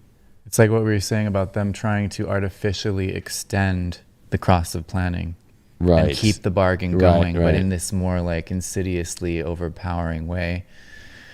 But I think, no, it doesn't really scare me because in a sense, I've been preparing for this since 2011 in my own energy. Right. And I knew that and still know that I'm here to take alternative measures, you know?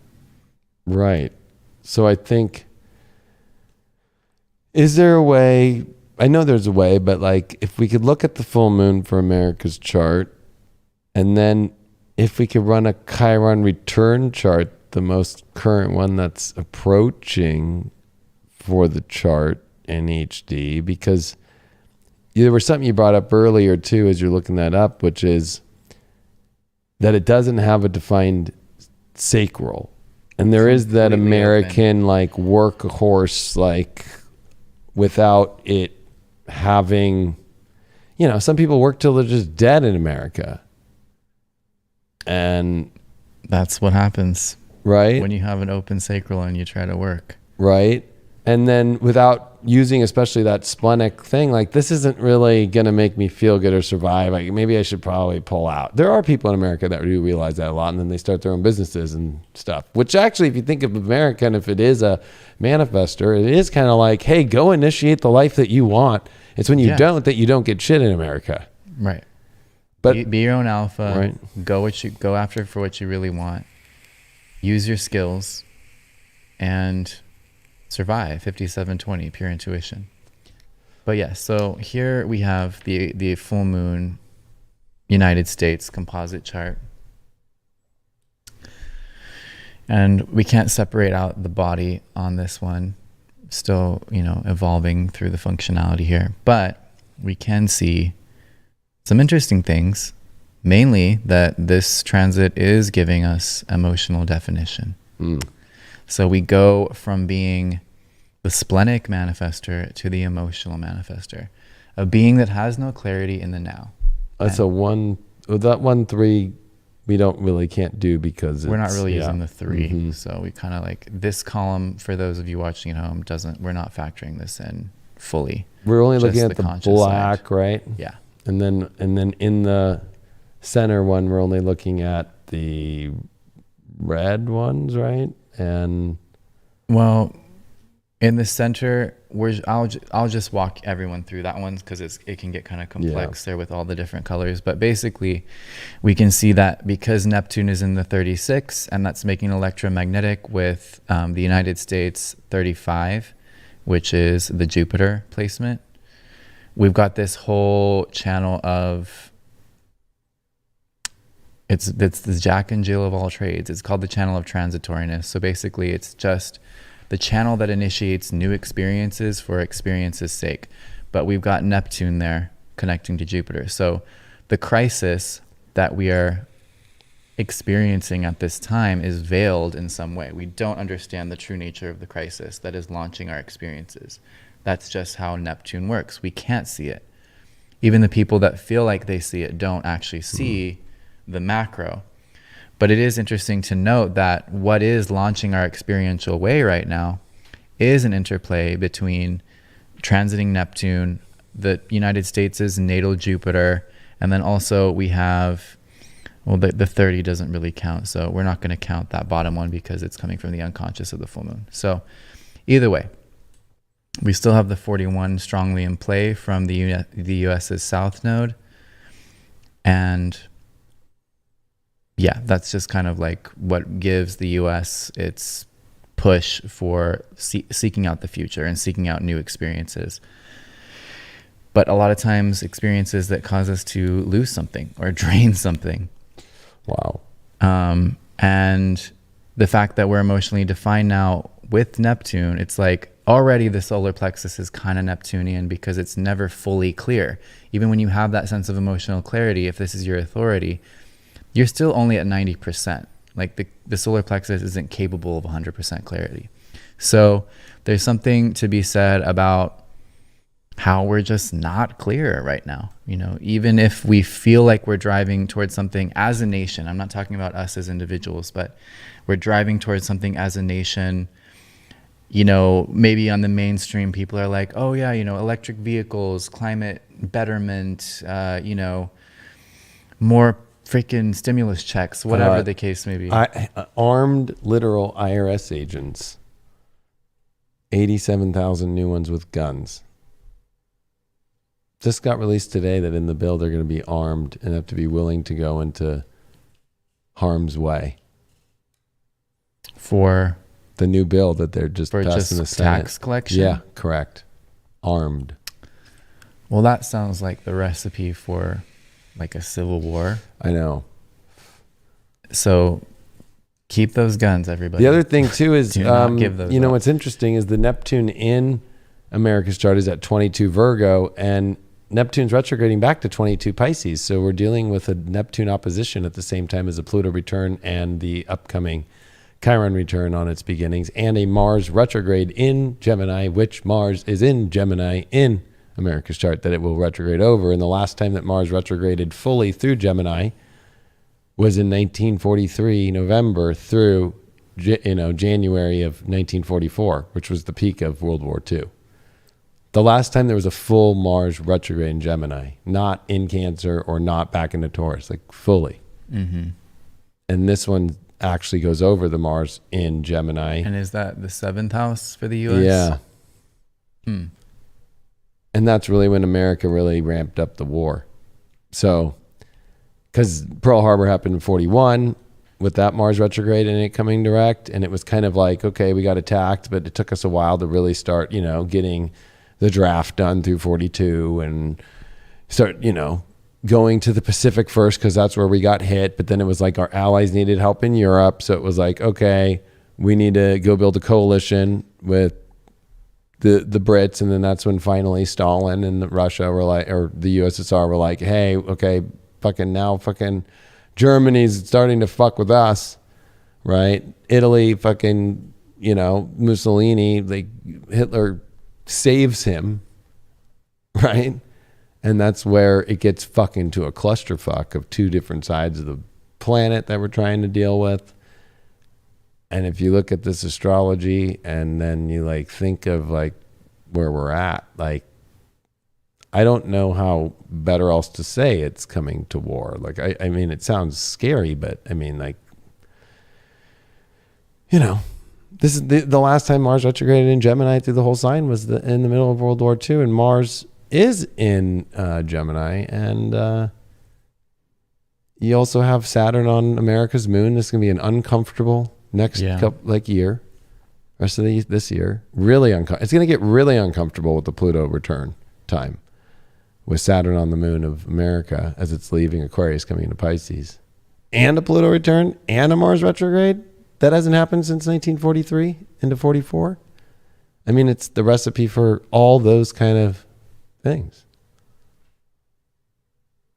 And it's like the last moment of America on the roof before it's going to have to be thrown back down off the roof.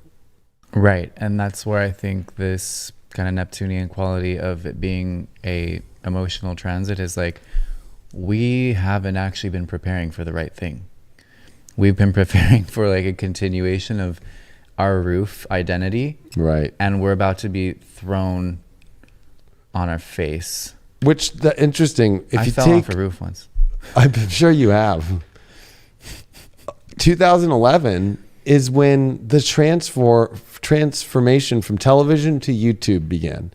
2011 is the beginning of Instagram in 2012, right? This propped up roof of, image, especially Saturn in Libra too. This whole piece, but it's in square to the sun in Cancer. It's actually not good for us emotionally when we do kind of live in this authoritative place that we kind of identify as peaceful, especially when it's an injustice to where people are committing more suicide because of these things. Right. The infiltration of unbalanced news and unbalanced truth, because Libra is a judge of truth, and it's exalted in Libra, and it's in square to the sun in Cancer by 1 degree. So that's also the chart of a workhorse. You only do it if you work hard in America.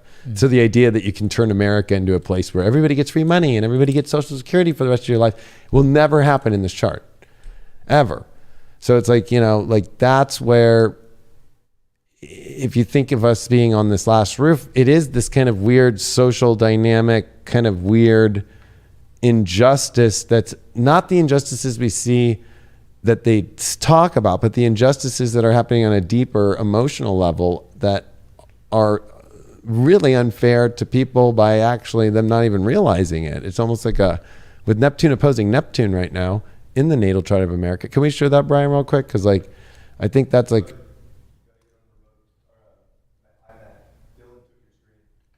Oh, sorry. No problem. I think it's the bottom one. Hope so. It might be the top one. But I think with this Neptune opposed Neptune, is that it or no? Yeah. Right, Neptune here in the natal chart of America, and I'll show the transits here. Boom, and I'm gonna go to that time that I'm talking about where it's a little bit creepy here. When Neptune's back, here's the Mars retrograde. So let's look at this. Let's add this bad boy. Okay. So This is all going to be in November with the lunar eclipse, the solar eclipse, and then Mars retrograde here at 24. So last time that this happened, where Mars went through the whole sign of Gemini, was in 1943 to 44, in the middle of the war. Then you have Neptune stationing at 22 Pisces and opposing directly the natal of Neptune in Virgo at 22. At the same time, you have Pluto, which is direct now, ready to do another pass, the third pass of the Pluto return. And then you have Saturn coming direct, knowing it's heading towards the moon, and which is, in astrology, we know, one of the hardest transits in astrology of uncomfort.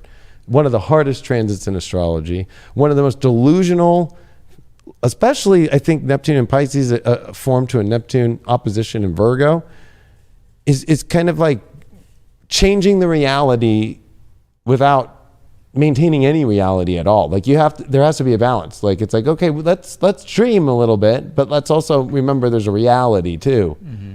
And we're kind of going off the rocker here, because at least Mars being in Gemini, being in America's chart, no matter what time it was, the fact that Mars is going to retrograde over Mars, that's a serious time in anybody's life. It actually is a resurgence after the retrograde. It's really strong. And that's what happened in 44. America was like, we're going to fucking form this D-Day in June, and fucking we've got all the new boats, and we've got all the fucking draft people, and we're going to fucking go into fucking Europe, and we're going to go take over fucking Germany, and USSR is coming from the other side. This thing, yeah. And it was the meetings of that happened in the Mars retrograde. Right? I have goosebumps. So then you have Chiron, which is going to finish its retrograde here at 12, and we just saw it retrograde at 16.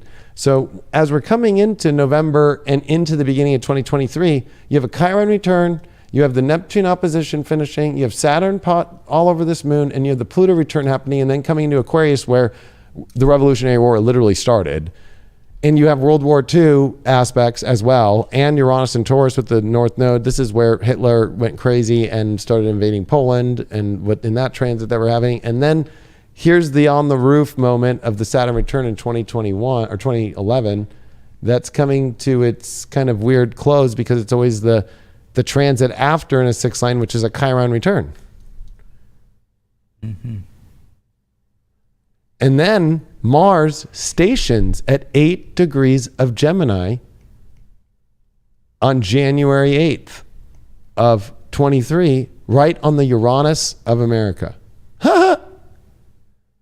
Which, that is the spot of where the greatest wars have ever happened, is when it activates the Uranus in America's chart.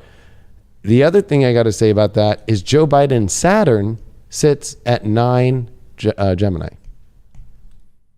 And then if you think of Trump's sun, did we lose me? Oh, that sucks. But Trump's sun, isn't it really? Hold on.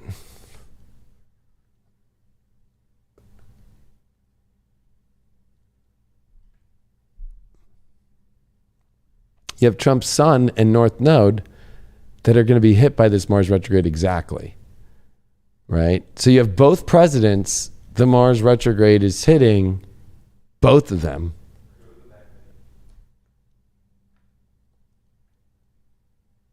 At the same time. So it's like, are we really going to go and even see a Trump or Biden president? You know, like I think we're going into a completely different space. Yeah. And the Chiron placement for the US is in the gate of shock. Yeah, so if I were to take this real quick, and if I were to take, where is it? Select from file and go into, I think I have it under entertainers here. And if I were to go to,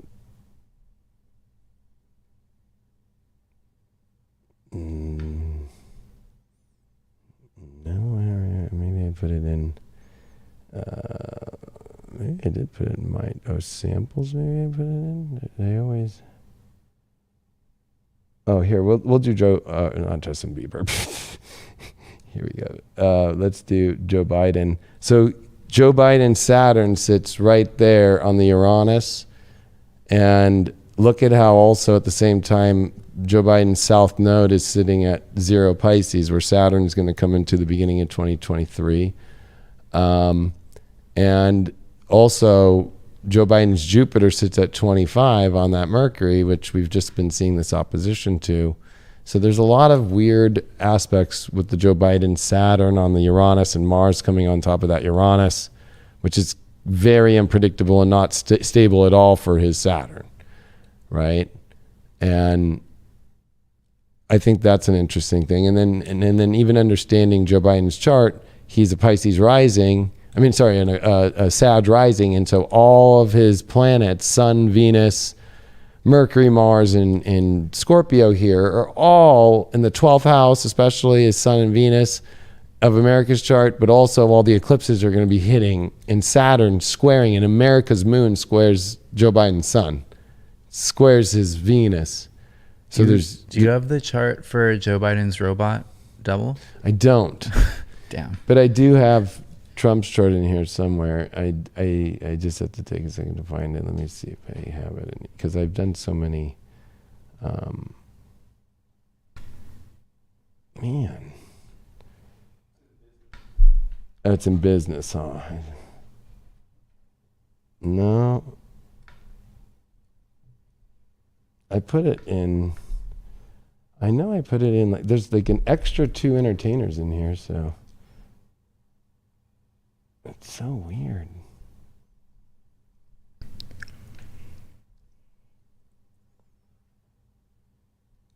Samples. Here we go. So then when you take, and I'll do a third one with the transits. I haven't used this software in so long. Here we go, where I was at earlier. So you have it for Trump, right?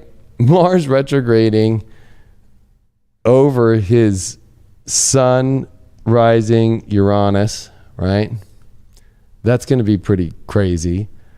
And while at the same time, I think those are the kind of the main themes here, but like Joe Biden's Jupiter sits on his Venus, which is a very interesting thing. And that's been where we've been seeing the Pluto opposition and stuff, but that's kind of the era of that ending. And so I feel like both of their eras are kind of coming to a close here with this, even this full moon, with what we're seeing right now. What about arch android Kamala? Oh, she's like the most interesting of them all, because I feel like, and I'll put her in. Let's do a new chart. I'll bring it here, and then let's do a current transit. And then she's Hunger Game vibes for sure. Well, I think the scary part for her is her full moon position, which I know she's October. Hold on.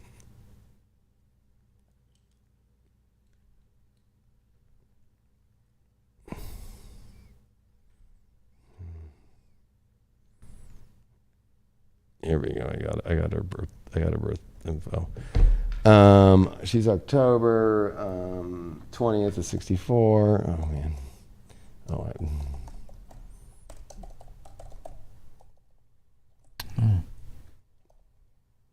Yeah. Her chart is gonna implode America in a really, I don't know which direction. I mean, it's definitely not going to be a subtle thing. It's definitely going to be a shocking and for her, my big question to her is she going to be able to handle it as her soul is? Because the amount of craziness that's going to be activated, that it's activating right now. That's why you're seeing her Pluto squaring her sun and moon exactly. And wait till I show you this. It's crazy. It's like she's at a place to where she also is against the Constitution of America, or sorry, the Declaration of Independence of America. So, like, that's where I think, Clinton. Here we go. And she's a female. Go 9. Yeah, 20. Okay, save. We're going to put her in entertainers. She's just an entertainer. Okay, so let's do America's chart where, and let's go on the outside with her. And this is what's crazy, is this. So when we look at her natal chart, she's born a sun in Libra at 27, and she has a full moon exactly at 27 Aries, squaring the Pluto of America, 27.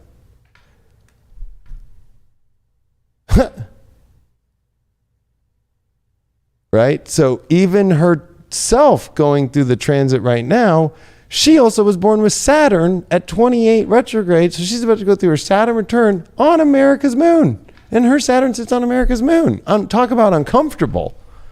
Talk about not a safe feeling for the country. The most unsafe feeling there will ever be in the country of all time.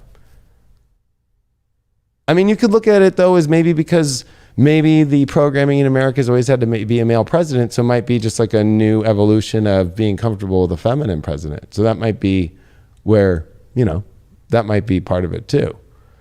Like, I'm willing to look at it from all angles, right? But there's definitely a very weird uncomfort and also a very big kind of attack on the Declaration of Independence at Pluto's 27 by exact degree of full moon. And she's going through Pluto square her sun. So talk about secrets and what she's doing right now.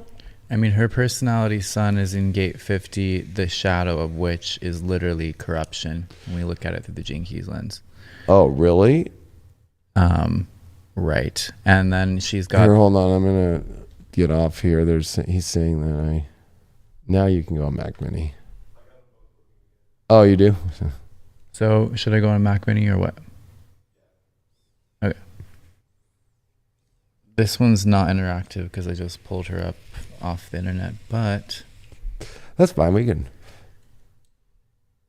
The full moon that she has in gate 3 has the shadow of chaos, as its shadow state, and 50 is corruption. So this was somebody as a line 2 that was either going to find their most natural track to the highest refinement of values, gate 50. She's born on the cross of laws. So basically somebody that is designed to bring harmony. Gate 50 is the Ting, which is this ancient Chinese cooking pot in which the inscriptions hold all of the customs and the rituals and the things that make for a good, healthy life. So it's meant to be this storehouse of wisdom, and it's not just on a conceptual level. Gate 50 is in the spleen, and it's actually the place where we establish health, where the sacral connects to the spleen and generates the life force in a healthy, surviving way. So when that goes the wrong way, that becomes that's like when genes are getting lost in translation, basically. This is like the corruption in the genetic code itself that creates cancerous cells, that creates deformities, that creates mutation in the wrong way. And then she's also got the channel of mutation in her chart, which means that she is innately a being that creates mutation by what she engages in. And of course, the kind of mutation that anybody is going to catalyze is a reflection of their own integrity. So is the mutation a positive change towards something better, or is it corrupting the actual inherent coding of something and bringing the law down? So well, when she ran, I don't know if you remember she was a district attorney, and then she was the attorney general of California, right? So she was the main one in charge of laws, and so she was putting all these people away from marijuana. And then when she was running for president, went on podcasts and like, yeah, I smoke weed, it's no big deal, while she had incarcerated hundreds of people for marijuana, but was like saying it's cool now. And that's what Tulsi Gabbard called her out on. And so when it comes to like laws, it's like she was like this hardcore person with laws in California, and then like left all those people in jail, but then now is advocating for the opposite of it, but not doing anything about the people that she incarcerated. So there we have like kind of the shadow of a line 2 person. Line 2, the hermit, lacks introspection. They don't have the introspective quality. ultimately they're not designed to. So it's not necessarily a bad thing. But when you're a line 2 person, you're here to be really dedicated to your direction. You know, it's like you have that one thing that you're really good at, or that set of things that you're really good at. So when you jump those tracks and you're going in the wrong direction, you're going in that wrong direction really freaking hard. And there's a lot of that. It's almost like she was designed to go one way or the other. You know, this was like a very and she did come into even politics and all that by Montel Williams, right? She was Montel Williams' girlfriend for a while to get in. Really? That's how she got popular, and she literally 2-4'd it. Every new person that she could that got her to the tracks that she wanted to slept with, and was involved in, you know, scandalous like cheating cycles and all these kind of crazy things. She's got the Gate of the Wanderer in line 4. So she was the wanderess through her social network for a while. And that's probably where she was learning about Gate 60, all those limitations that she could transcend through informal relationships. Yeah, and so I feel like, especially the fact that her full moon squares Pluto's America, right? And we're going through the American Pluto return. She's a catalyst to the Pluto return too, 100%. And at that time, as we come into November, it's activated extremely, while at the same time there is a Mars retrograde happening over Trump, over fucking Biden's chart. So there is kind of this, for her activation with her North Node being in Gemini, she has a North Node in Gemini at 24. It's lit. Mars is retrograding exactly on her North Node. But Neptune squaring her nodes. And when Neptune is square the nodes of anybody with Gemini and Sag, like Trump's going through, like I went through when earlier in the Neptune transit, because my nodes are early degrees, you are anxiety ridden, you don't know what the fuck's going on, you feel disassociated. And you can tell she feels disassociated. So it's scary without her spleen to be able, at least when I was disassociated, my splenic authority kept me alive and kept me to get through it, right? And be like, okay, I need to get help. You know, like, and I was still like able to like do shit. Survive, yeah. But like, especially that America's a splenic authority and then she's not got any splenic anything. It's almost like having the channel mutation is basically what makes her type.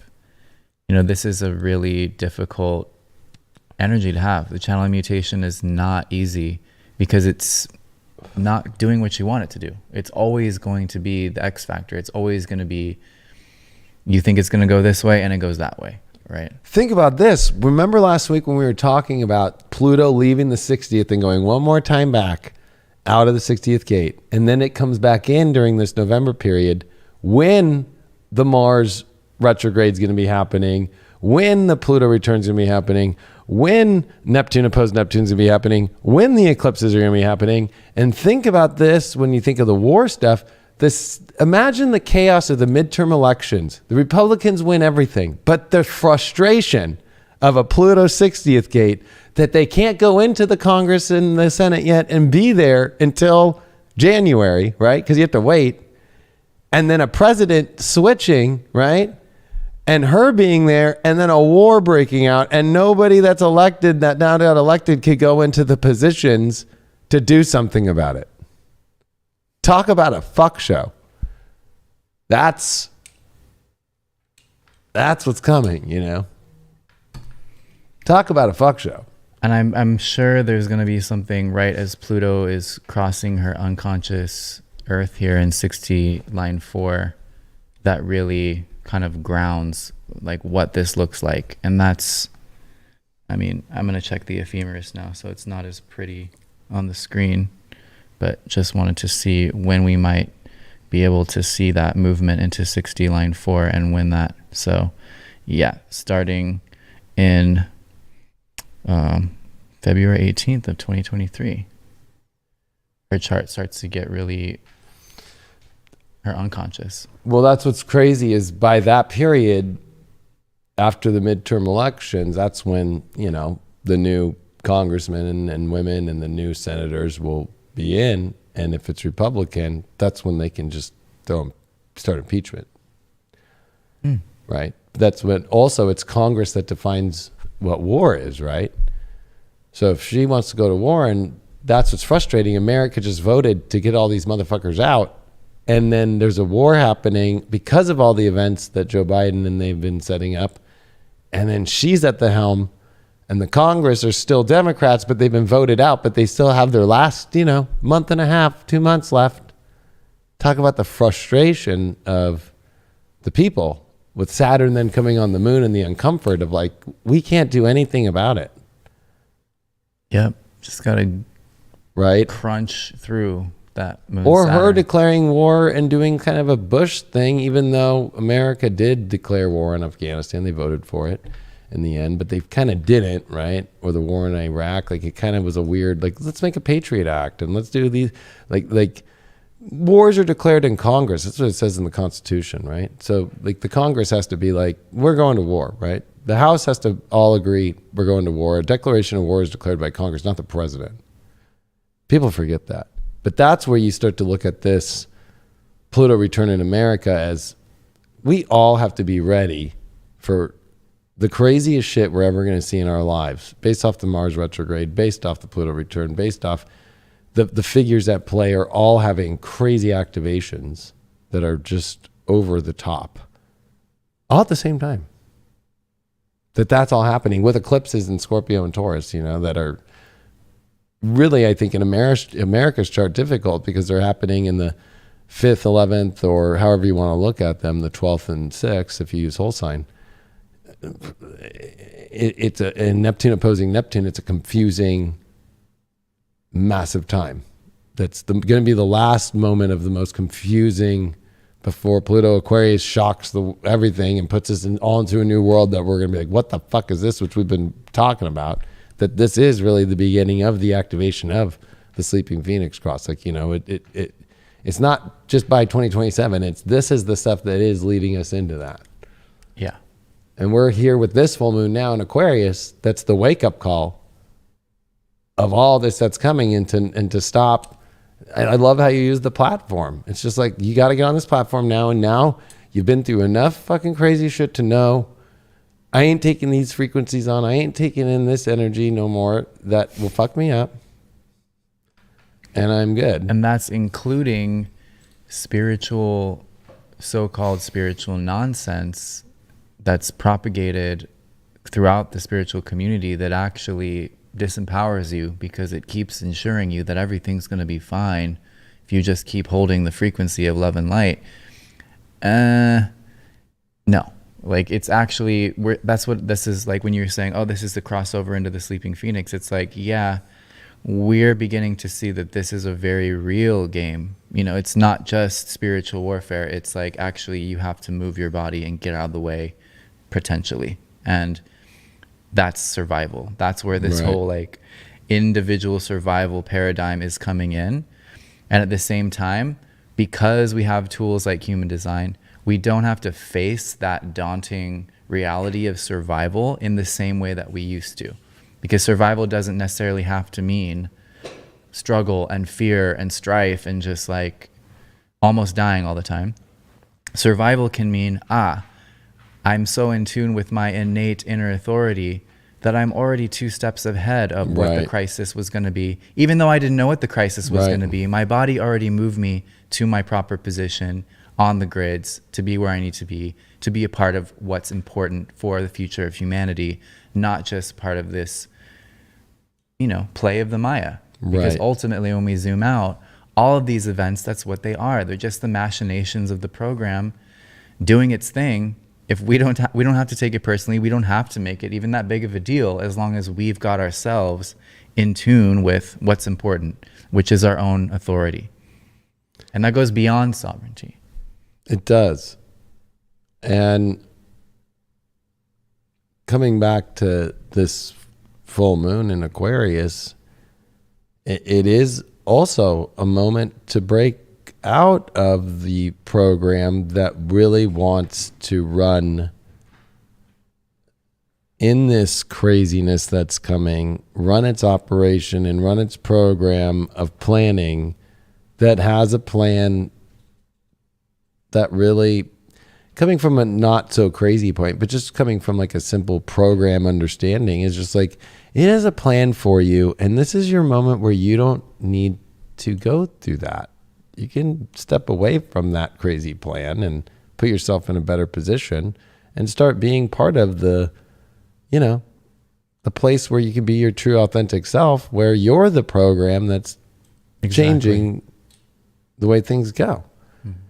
And that's why I really think there is no more fuck ups after this one. It literally is crazy town. And I know we thought we went through crazy town, but like that was the lobby. Thank God we had that. Yeah, thank God we had that. But I think a lot of people are attached to like, I can't do this anymore. And it's like, this is the lobby. You didn't get your popcorn. You didn't. And you know, it's weird that the expression, the popcorn, has been so used so much over the last 2 years. It's literally true. It's like, you can get good seats for this crazy show and be in your true, just like you said, follow your human design, follow your strategy and authority. And you'll know there'll be a moment where it's like, actually, these seats weren't good. Let's pick up and just move one more seat back. Oh, okay. And then you won't be in the splash zone. And then you won't be in the splash zone of fucking, you know, whatever the fuck acid or whatever splash being on you. And that's where that's where I feel like this full moon's taking us. It is also taking us in many theories and ways, astrologically, to a very, you know, tough choice emotionally in all of our lives. Of, are we going to continue running the loops like you've been talking about, I've been talking about, and with Uranus squaring it all, like, can you break free into your true understanding of yourself and the true values? And again, like when we covered a couple weeks ago, this North Node Uranus transit, which now is over, right? It ended here on the 10th, right? The day before the full moon. And even you said, you were like, yeah, I'd give some people till the 10th. You know, it's like, nope, man, there's no more fucking, you know, lessons left of knowing how to know how you got to drop things that are of no value and go to what is. I mean, there really is, you can't hold extra weight anymore either. You'll break your body against it. Yeah. And that's your vehicle, and you're going to need that vehicle to traverse this adventure we're on. Well, somebody brought up, but what about sidereal and tropical? It's like, look at the planets. They're all at the end of the zodiac. So they're all in the same sign, you know. We're going to see Saturn, of course, that just went back into Capricorn. So that's kind of interesting. But sidereally? Yeah, exactly. Yeah, because that's 22 Aquarius. So it just went back into Capricorn. And then Neptune's going to go back into Aquarius for a second. But that, again, is one of those things that you use sidereal to be like, oh, they're shifting signs. They're going back one more time and then coming back in. Whilst in the Western, they're about to go into new signs. You know what I mean, too? Like, I think that people aren't seeing the common correlations, how both systems work. It just depends on how you look at it. The planets are never wrong from any system, if that makes sense. It's just about how you have to understand and be willing to look at all systems. It's like people who don't look at human design, right? It's like you're missing out on a lot here. Or people who don't understand the sidereal, right? And they're just Western. Like, you don't get how the precession works. Like, it's important. Or people who are sidereal who are like, no tropical. But it's like, we based the whole zodiac off the tropical zodiac, you know? So it's one of those places where this is a time where, you know, even the wars we're seeing in our spiritual community, astrologically or human design or any of this stuff, it's like, they're all connected. And that's the whole point, is I think that the tribal bonds that are breaking are the ones, like you said, that are associated with like the money line, right? Or like this kind of like, or formation of like, you know, what we're bonding together with through kind of like these fake emotional things. Whereas like all these divination tools are not fake. They're all of divine value. So like that sleeping phoenix isn't going to destroy the divine things. It's going to destroy everything that's fucking fake. Mm-hmm.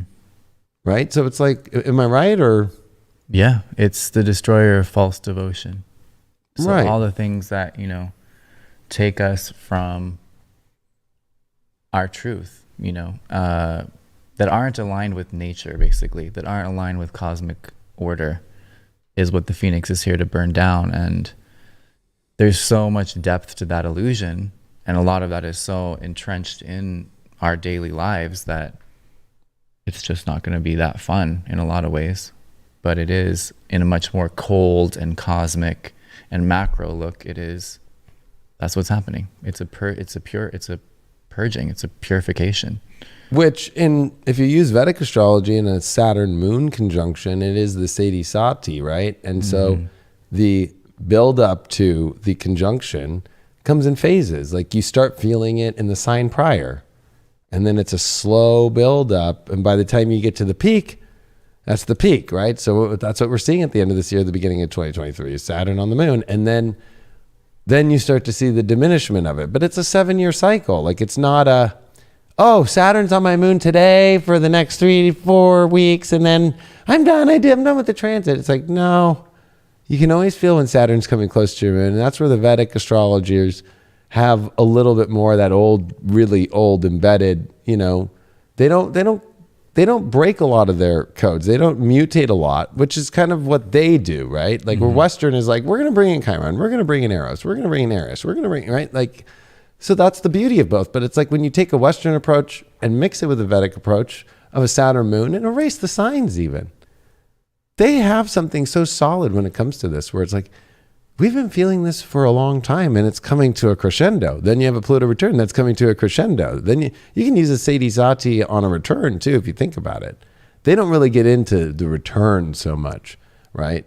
Only the transits of very hard aspects, right? Of like, and they're more conjunctions. They don't really get into squares much and opposition. They go more into like, oh, your Saturn's on your moon? Oh, shit, right? Like that's the one they go, uh-oh, right? Or if you're switching in Mahadashas and you're looking at what, Mahadashas, but those, if you're doing a country, those go in cycles over and over and over again. But so like a Saturn moon one is like a, uh-oh, which the last one would have been Saturn in Aquarius here. And that would have been during the last Iraq war when George Bush was president and then turning into Clinton. Right, that was the last time that we went through something like this, but I think the weird part is because the people who were on the side that voted for Clinton and liked that thought it was all going to go really well, right? Because of or Joe Biden going really well because of the same feeling of like, I can't stand this George Bush guy. He's fucking dark, right? We're gonna get Clinton. He's cool. He's light. He's chill. He's he ended up fucking, lying to the American people straight to their face though. Like straight up just being like, I did not have sexual relations with that woman. And it's like, oh wait, I apologize. I did. You know what I mean? Like, it's like, oh wait, it's like Joe Biden, like, oh, I'm not going to raise your taxes. What just passed in the Senate? You know what I mean? It's like, oh yeah, I'm going to smash COVID. It's going to be gone. The worst COVID numbers of all time. Like, it's like, it's like the same thing happening all over again. The switch of both the same parties, the switch of both those same things. And then the people being like, I don't know about this, And so, but this one's, I think, different because of the other aspects going on. But we are in so many crescendo moments here, and the peaking out and you have to remember there's approaching and separating in astrology. And the approaching elements are what are the most extreme. The separating are okay. And we're not in separating. We're in approaching. The only separating is Saturn moving away from Pluto. But when Saturn comes direct here on October 8th, a Mars retrograde that's happening on October 30th, Pluto coming direct close to Saturn, they both are about to reveal what all these plans, what all these weird things have been going on for the last couple of years, because they finally will make their separation after they're direct and months down the road.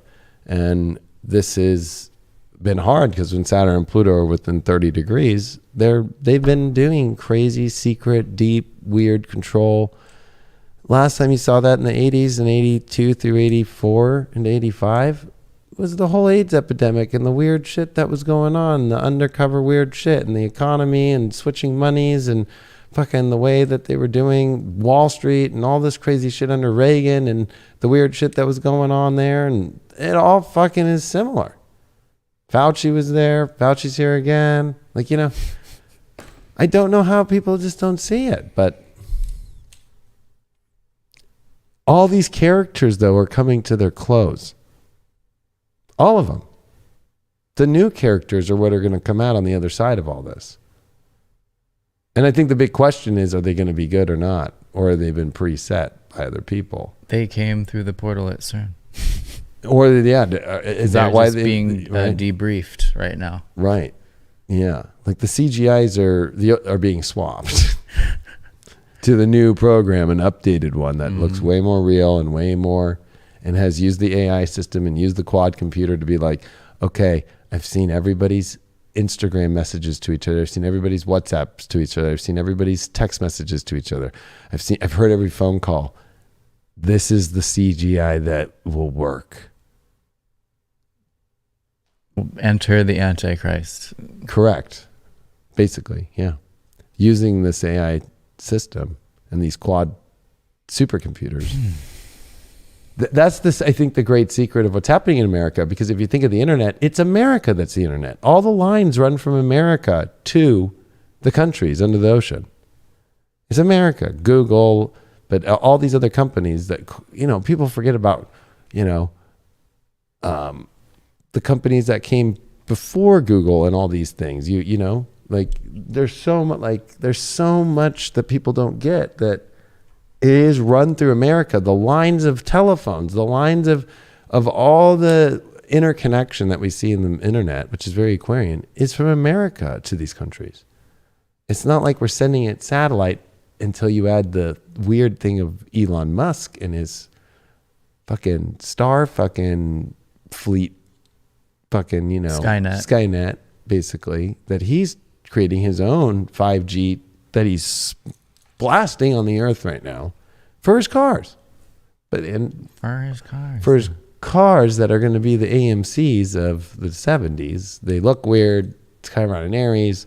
They seem like it's a good thing, and then they all start blowing up like you're seeing them blow up. The 50% of them, the windshields fall off, the doors fall off after the first time, lights fall off. The number one most unreliable car is a Tesla in the world. So same thing happened with AMC. It's like the setup for something else, right? For his brain chip operation, who knows why he went into Twitter to try and buy it. Maybe he took an algorithm or got the algorithm. That's all he needs. He's that kind of guy. I just need the algorithm. I'll say it. I'll put up 44 billion and show people and get the money just to go, oh yeah, that's your algorithm. Thanks. Bye. Not buying it. A really well-designed evil mastermind. The best. When Really, you look into the playing a history of strong him game. and PayPal and all these kind of things, right? And how PayPal's like the number one fucking center that is cutting off people from payments. If you do astrology, you do all these, you have to know how to set up your businesses when it comes to PayPal, because they'll just shut you down. Yeah. I've been hearing about that too. And so it's like, people like praise this guy, but it's like, I don't know. There's something about him that, is very off. Or the fact of how obsessed he is with going to Mars and creating this idea that we could live on Mars. It's a little scary to me. And how he's taken over the whole space program of America's NASA, right? Like, I mean, he's the Von Braun of our age now. That was the other thing that I did on High Vibe yesterday on my Leo King Live, was during the Mars retrograde in Gemini that's coming. The last one we had in 43 and 44 was when, Werner von Braun, that was a German. He was a high esteemed at the top of, the SS with fucking Hitler as the head SS rocket scientist. He came out with the V2 rocket program and Hitler ordered 12,000 V2 rockets from him. And that's where they started the V2 rocket program, which literally they were building them in these secret bunkers, and that's what we started targeting. But ironically, we weren't targeting to liberate Holocaust camps like Auschwitz. No, we were more worried about those V2 rocket fucking places. And then they never did get to come out. But then we have him make the atom bomb. And then I show the same Mars retrograde that came after, but not similar, but like it was in Gemini. And it was from Gemini. It was from Cancer. No, it was from Gemini back into Taurus. It was 61. And it was when JFK was president, and JFK and Werner von Braun are talking about going to the moon together. Another Nazi walking with a president, you know what I mean? So Elon Musk, who is from South Africa, he's not American, right? And South Africa is working with Russia right now, working with China on the new fucking currency. So that's going to be a country that's part of in our minds, right, the axis of evil that's coming. South Africa is part of They're joining with Egypt. They're joining with all them. Let's go on that new currency with them. They're not aligning with the West. They're not aligning with the West even in the Ukraine thing. And he comes from there. So it's like, is he going to be somebody that China steals from us? And that was the whole plan the whole time. And he has all of our plans and all of our understandings and all of our things. People don't think about that yet. Just the way you think of Edward Snowden, right? And how, he's been in Russia the whole time. And he exposed to all of us that our phones are being spied on by the government. And people seem to forget and seem to think, nah, it's not happening. No, it's happening. He fucking showed us. He fucking goes on. He's been disappeared though the last like fucking year. Have you noticed that? And especially with this whole Ukraine thing, gone. No word. So Russia has him. He knows all the fucking secrets. What is going to happen here? When I look at the transit of von Braun, and all the top brass that were the smartest scientists in the SS of Hitler's fucking world, there's something about, I don't think people are thinking about, what if they all work for China, or what if they're all going to China? Or we don't know. But it's going to be fucking crazy. It's crazy to think how I think the figure is over 800 million people scattered throughout, Eastern Europe, Middle East, Western Europe are descendants of Genghis Khan, because he had so many kids in his lifetime. Saturn, Pluto, and Capricorn. And basically a lot of these people, including Elon Musk, are like extensions of like the Khan empire and are still carrying on the same kind of energy, same kind of genetic coding, which is just infiltrate, dominate, take over, just for the sake of it, just for the sake of the grandeur of like total domination. And you can see it in his face. If you really look at some comparisons, that's a Khan. Well, if you think, it was in 1284 when Saturn, Pluto, Jupiter, and Capricorn met, the same thing that just happened in 2020. It was like Elon Musk was popular, but not till the pandemic. You know what I'm talking about? Saturn, Pluto, Jupiter, same thing. Genghis Khan, go look it up. 1284. That's when Genghis Khan was taking over Mongolia and going outside and fucking being his craziest. He was going for his big control conquest. Same transit as the Knights Templar going out for the Catholic Church, and right. Mm-hmm. This is the Holy Land, and we're fucking taking it over. Same time. So the fact that you even just brought that up just blows my mind, because I've been trying to tell people fucking this whole time, like, Genghis Khan is the other part of it, And Genghis Khan was not a fucking chill motherfucker, or nor did he care about the people that when they went and took over, they fucking cut people's heads off, sledged them. The pictures of him and the blood on every fucking sword, and people don't realize it gave zero fucks. I don't think Genghis manifester. Yeah, I don't think that fucking Genghis Khan was sitting there on a fucking mountain doing fucking meditation and tea. No, he was constantly killing. I know. Like when the manifestors were really manifestory back in the day. Now they're all nice and sweet and they do yoga. You know what's really weird when you watch the whole like Elon Musk story at the very beginning? It was like, oh my God, like he's so rich because with the PayPal thing, and then he got paid out. He went and bought like a McLaren, and then like rolled it out when he was really young. And so like they used that video of like showing why he wanted to form Tesla, because he loved like really extreme crazy cars and shit like that, and like the beginning of McLaren and all that kind of weird shit. But it's like when you looked at him and you looked at the car, I'm like, I don't see this guy driving this car. Literally, I don't even see, a lot of video of him like driving the cars like crazy. Like somebody like me who loves cars and buys the cars, like you see me, I do lives in it, I take pictures of the cars, I put them up. The motherfucker never like it's like all preset like press release shit of the cars. It's not like Stage. His love of the car. You know what I'm talking about? Like when you think of Henry Ford, when he created Ford, that guy was in the factory the whole time. He was yelling at the people and he was making those fucking factories be the first fucking, people think the first car was fucking Henry Ford and Ford. It wasn't. It was Mercedes-Benz, but it wasn't Mercedes-Benz back in the day. It was Daimler, and the daughter of the two, one of the guys was Daimler, the other last name was Benz, right? But the daughter of Daimler was Mercedes, And he wanted to use his daughter's name with his partner's name. The last name was Benz. So that's why it was Mercedes-Benz. And it was the first vehicle was a Mercedes-Benz. And it had like wagon wheels on it, but it had a fucking 1-cylinder fucking engine in it. Steam engine in the 1880s. Which this kind of like brought me into a crazy thing. So I want to say this to you because when we talked about, this is something that came up yesterday too, is in the cross of planning, it was what, 16? 9, 37, 40. Like the year? Oh, the year. 17. No, it was 1670 or something like that. Something.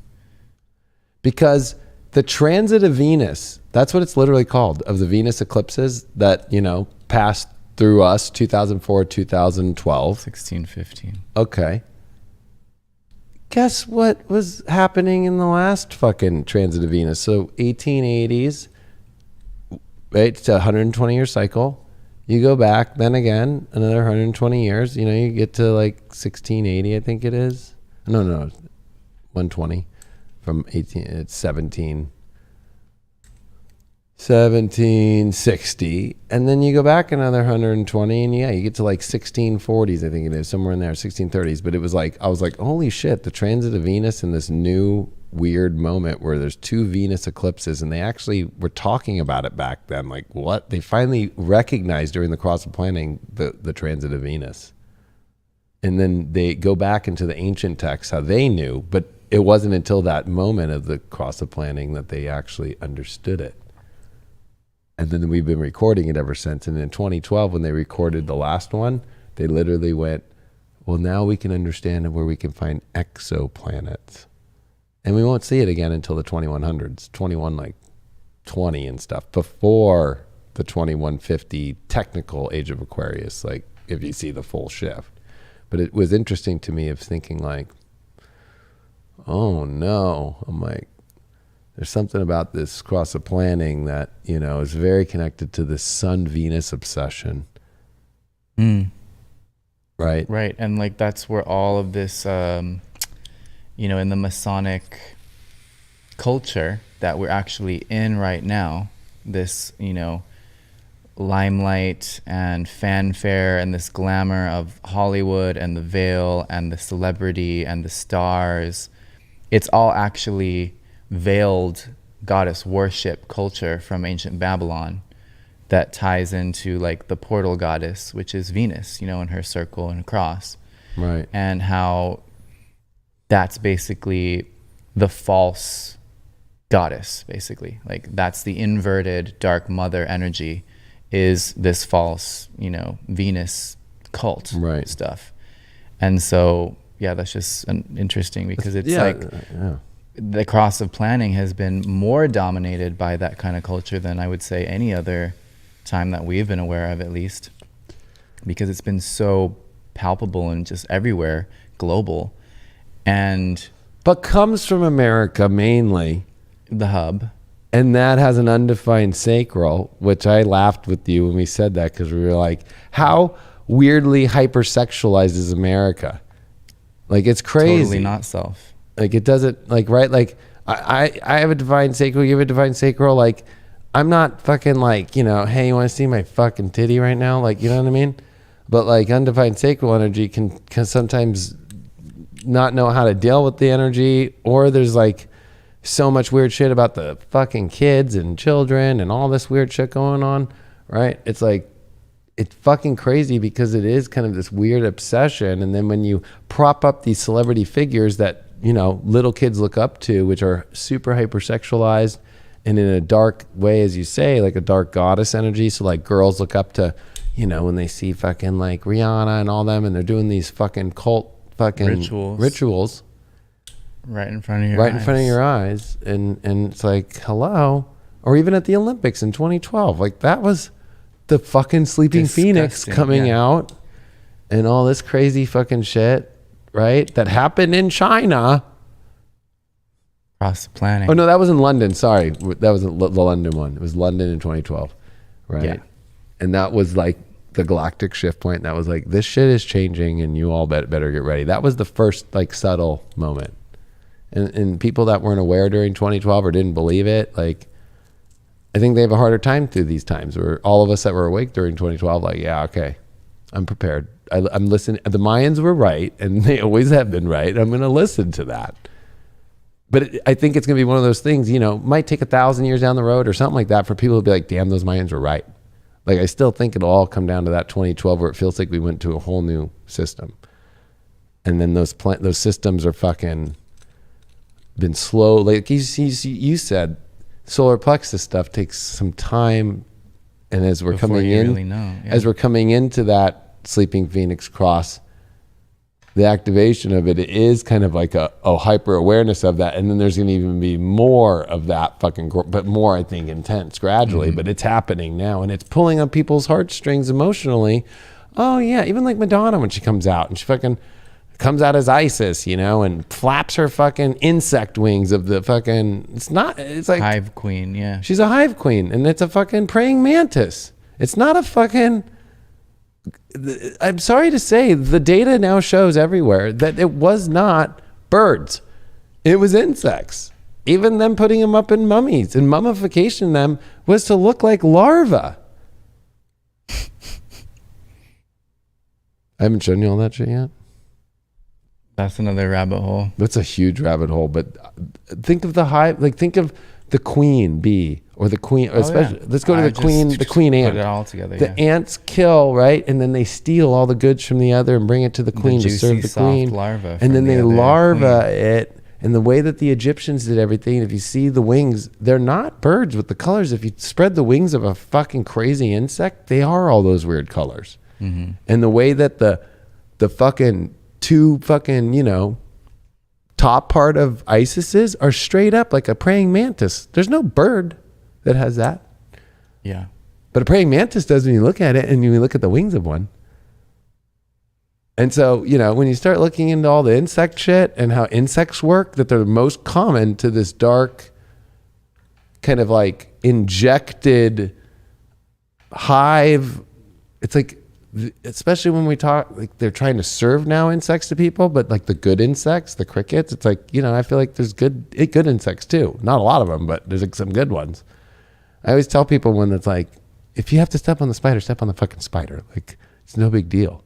There is a weird fucking thing about people are like, oh no, let me help the motherfucker. I'm like, that thing fucking has been watching you, has been a little fucking with all the eyes and with all the way that we as humans try to look like them, our suits, our armor. If you look at a fucking airplane jet, looks like a fucking insect. When you look at our fucking body armor over the time, it looks like a beetle, or like, we have been copying the insects and how we live and how they will go to war and how they thrive and how they always serve a central fucking thing the whole time. And that's the fucking creepy shit. Or like, I just put on my story today, the Russian fucking cosmonauts went up in space and they showed a picture from Earth and there's a fly that fucking is outside the window. I saw that.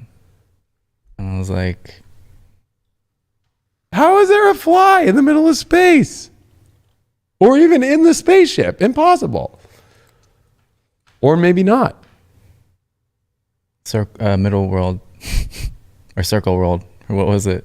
Well, I think, yeah, but you know what? I got to say this, and this might trigger people. I think when it comes to this whole, women are obsessed with the ISIS thing, right? Okay.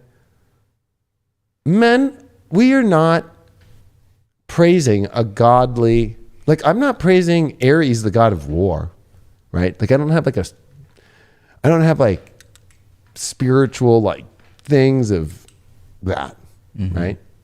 It's like the whole moon worship thing.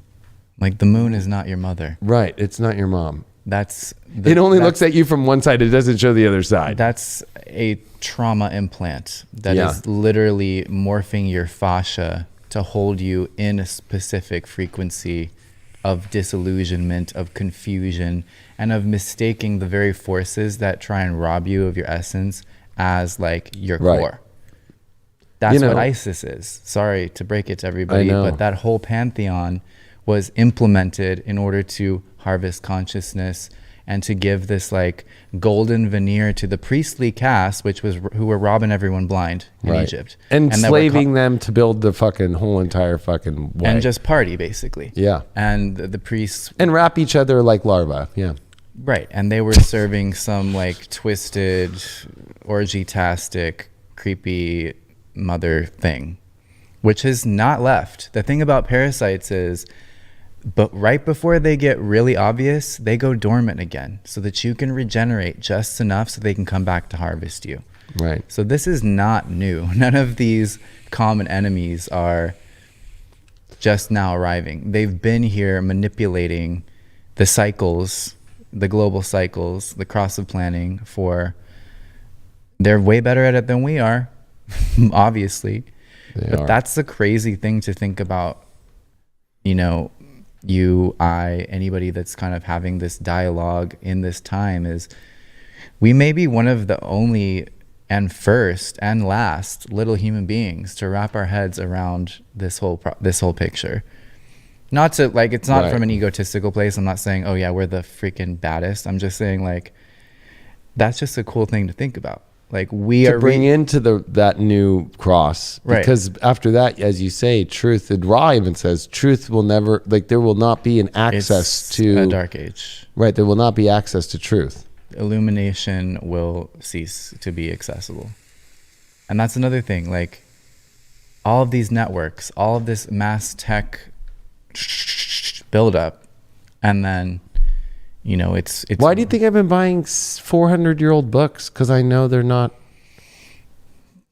Because that's the only thing that's going to be around. That's the only thing that's going to be around. Like everything that's even like all the movies I want and stuff. Like I'm like, shit. Do I need to just buy the VHS and have a VHS? Like, because I have VHS, and then I'm like, okay, I have all the records of music I want, records that I'll be able to play. Like people aren't thinking about that kind of stuff. They're like, no, I got my fucking iTunes and I got my I got my Spotify, I got my It's like all that music you love. Have you downloaded it yet to a place to where you could physically listen to it as a DJ? Fuck, man. You know, like I'm somebody who's gonna want to play on records still and have something to play. You gotta have a soundtrack to killing the zombies. Yeah. And literally, it's like, wasn't in Mars Attacks they had the record player? Yeah, like it was the only thing that like survived at the end. It was her. It was the grandma who listened to that old fucking. I forgot the country singer's fucking. Yeah, like the bellowy. But you know, and she used to. She remember she just sit there and they're all exploding in the heads. Yeah, and then then they put it on the car and they just have the record player. Then they say, put this record player on every fucking military thing and just blast it. It's always the sound. It's always the frequency. Yeah, and even in A Quiet Place. Close Encounters of the Third Kind. It was all about how lights and sound to talk to the aliens. It wasn't what they thought. Language, yeah. Mm-hmm. In The Quiet Place, they killed the aliens with sound. With sound. They used like her hearing aid and put it on a megaphone, and it like. But that also means that it affects us, and that's what the military used in Iraq. They rolled tanks in, and this is when I was in. And it was crazy when they started using sound fucking displacement weapons to where it just fucking boggles this nervous system of people. And they don't even know how to be compliant or not compliant. They just turn them into, and then just go in there and, right? Wow. Like, because especially the WMDs that were happening, it was like, okay, let our fucking guys go through and find where the WMDs are and find where any of the fucking mines are, right? And fucking just blast the town, the kids, everybody, because the kids were fucking rolling around and throwing fucking grenades. But they were defending themselves because it was kind of fucked up. We were just going in for some little small group of terrorists, but then going in and creating a whole fucking, you know, police state. Yeah. And so, but it's pretty fucked up. They have that weaponry, you know what I mean? Like even what Elon Musk is doing. And even with the way that they're doing the electric cars and they're trying to make fake sounds of the car. Right. Are you sure you're not being programmed? Or when Apple puts white noise, I don't think white noise is good. That's a television. That's what in every horror movie, exorcism movie, the TVs all go to. What are they putting white noise on? On every iPhone. Like right now on my iPhone, you could just go. And if I want to like listen to a sound, right, you could like literally listen to fucking background sounds, and they have bright noise, fucking dark noise, Yes, become more reliant on your device for homeostasis than you already are. Just let it run all Balanced your circadian noise? rhythms. Oh, balanced of dark and bright noise. I don't like it. Ocean? A fake? I'll Is go that to- even an I'll ocean? Go to a real ocean. Rain? That's not real rain. Stream? It's not a real stream. So, like that's where people are not paying attention right now. And like they rely on this. I did a whole section on this before we were doing this show about how you listening to white noise at night in your sleep is literally putting you into the white noise, literally I'm sorry to say, even in, what was it? I think it was in Charlie and the Chocolate Factory when fucking that one kid gets lost in the fucking TV, right? Mike TV. Yeah, Like something. Mike TV, yeah. Like people are not paying attention. Not paying attention at all. And it's just embedded in your iPhone now. And I know so many people in this community, that's all they listen to. Oh yeah, I can only go to bed at white noise. I'm like, exorcism movies. Go watch all the Exorcists. Not just the first one. Go watch any exorcism movie. And guess what happens when the fucking demonic fucking beings take over and they take over our soul. The TVs go to fucking white noise. Or The Ring. Right. Oh yeah. You ready for her to come through? You ready for an entity to walk through the television screen? Wonderful. Because that interference between the white, the black, and the gray is just enough empty space for something like that has no physicality to It's hang just out. like CERN blasting the particles of one side to another side and smashing them together into a fucking noise that I don't know how you can fall asleep to white noise when I remember as a kid, whenever the fucking cable box, the little red numbers fucking went off it'd go, I'd be like, okay, go as fast as I can to turn that it channel off, that we've got. Well, Mom, do we have that one? Okay, we have this one. But I would do it as fast as I could because the last thing I wanted to listen to was a screen with white noise. I'm like, Right. God damn, it's bad. Because you leave it on long enough. Or the second that the antenna ears fucking, are out of sync, what happens? White noise. That's Uranus retrograde. That's why the entities. And that's what's swarm happening in a week and a half. So the fact that this full moon is happening in Aquarius, the fact that it is squaring Uranus, the fact that the North Node's with Uranus, the fact that Uranus is stationing, this is where the craziest shit starts to fucking go down. Get your tin foil helmets, everybody. So, but the craziest leap out of the white noise in your life, which that's the best description I think of where people are at, is like when you're just sitting in the white noise and going, I don't know, should I do this? Should I change this? Oh boy. Tune to a station that inside of your G-spot, or G-spot. I mean that's a good spot to go to too. For some people. Yeah. But yeah, go to that G center and self-projected projector. Oh God, don't be self-projecting white noise. That ain't gonna be pretty. No, but we'll go down some of these other rabbit holes on our next show. Fucking. Oh man, we've got tunnels. I know, there's tunnel tunnels. complexes to go through. Really, this first, I don't know, this is like our 5th episode. It's I our think. first 5, yeah. Now it changes after the 5th one to. I feel like we've done a lot of like current stuff. Yeah. Now we can kind of go back into the windy caverns and pull and some bring it stuff out. to know now. why. Yeah, Yeah. exactly. Okay. Well, awesome show, man, and yeah, after this full moon, don't fuck it up no more. And that full moon's happening in the next 4 hours. So once you watch this, if you watch this recording, it already happened. So Welcome to the new world. yes, Warning, incoming game. and the box is coming down the cube, which is not a positive thing either. And when you see that in Mecca, the cube, they go around. What? In Islam, they go to the that Mecca one. and the cube. The Kaaba thing, yeah. Uh-huh. All that black cube. I mean, we have one in I know. Santa Ana at I the know. Science Center. I know. Lucky us. Yeah, and it's all tilted, fucking all weird, in the glass off the freeway, like Right. tilted to show us that we're on a tilted axis on this Earth. Like the whole, pivot on our Earth's axis is not natural. Moving planets, frequency fences, it's that kind of thing. Yep. The Discovery Science Museum. I can't. How is that place still a business? You know what I mean? I'm Yeah, like, who goes there? I guess it's just the field trips from school. Because remember we all went there. Those high ticket field trips. Oh my god! I remember being so bored there. Like, well, that's not working today. I'm like, well, I'm interested in this. No, and I remember like us sitting around there going, we're not allowed to fuck around. Nothing's working, and they're just like, guess I'll pet some sea I remember anemones being and like, go this is home. not a field trip. We're just sitting around here. This was just some like contract. I know, literally, you could see even the people on his face like, oh God, another group of kids. Fucking every day. So sick of this, America. My undefined fucking sacral. I'm going to just stay here, though. I'm just going to stay here. I like it. I don't have to do anything, but I have to complain. I have to watch these kids and teach them fake science. Shit. Moon's making a channel with Saturn. We're emotional until the moon goes full. I know. Once it's full, though, it's kind of like white noise. Well, thanks so much for being a part of the show, everyone. Make sure that you join highvibe.tv. You can find Dylan at Human Design Maven on his Instagram. And what's your website? It's Human Design Maven, right? hdmaven.com. Or hdmaven.com. Very simple website. Link is down below.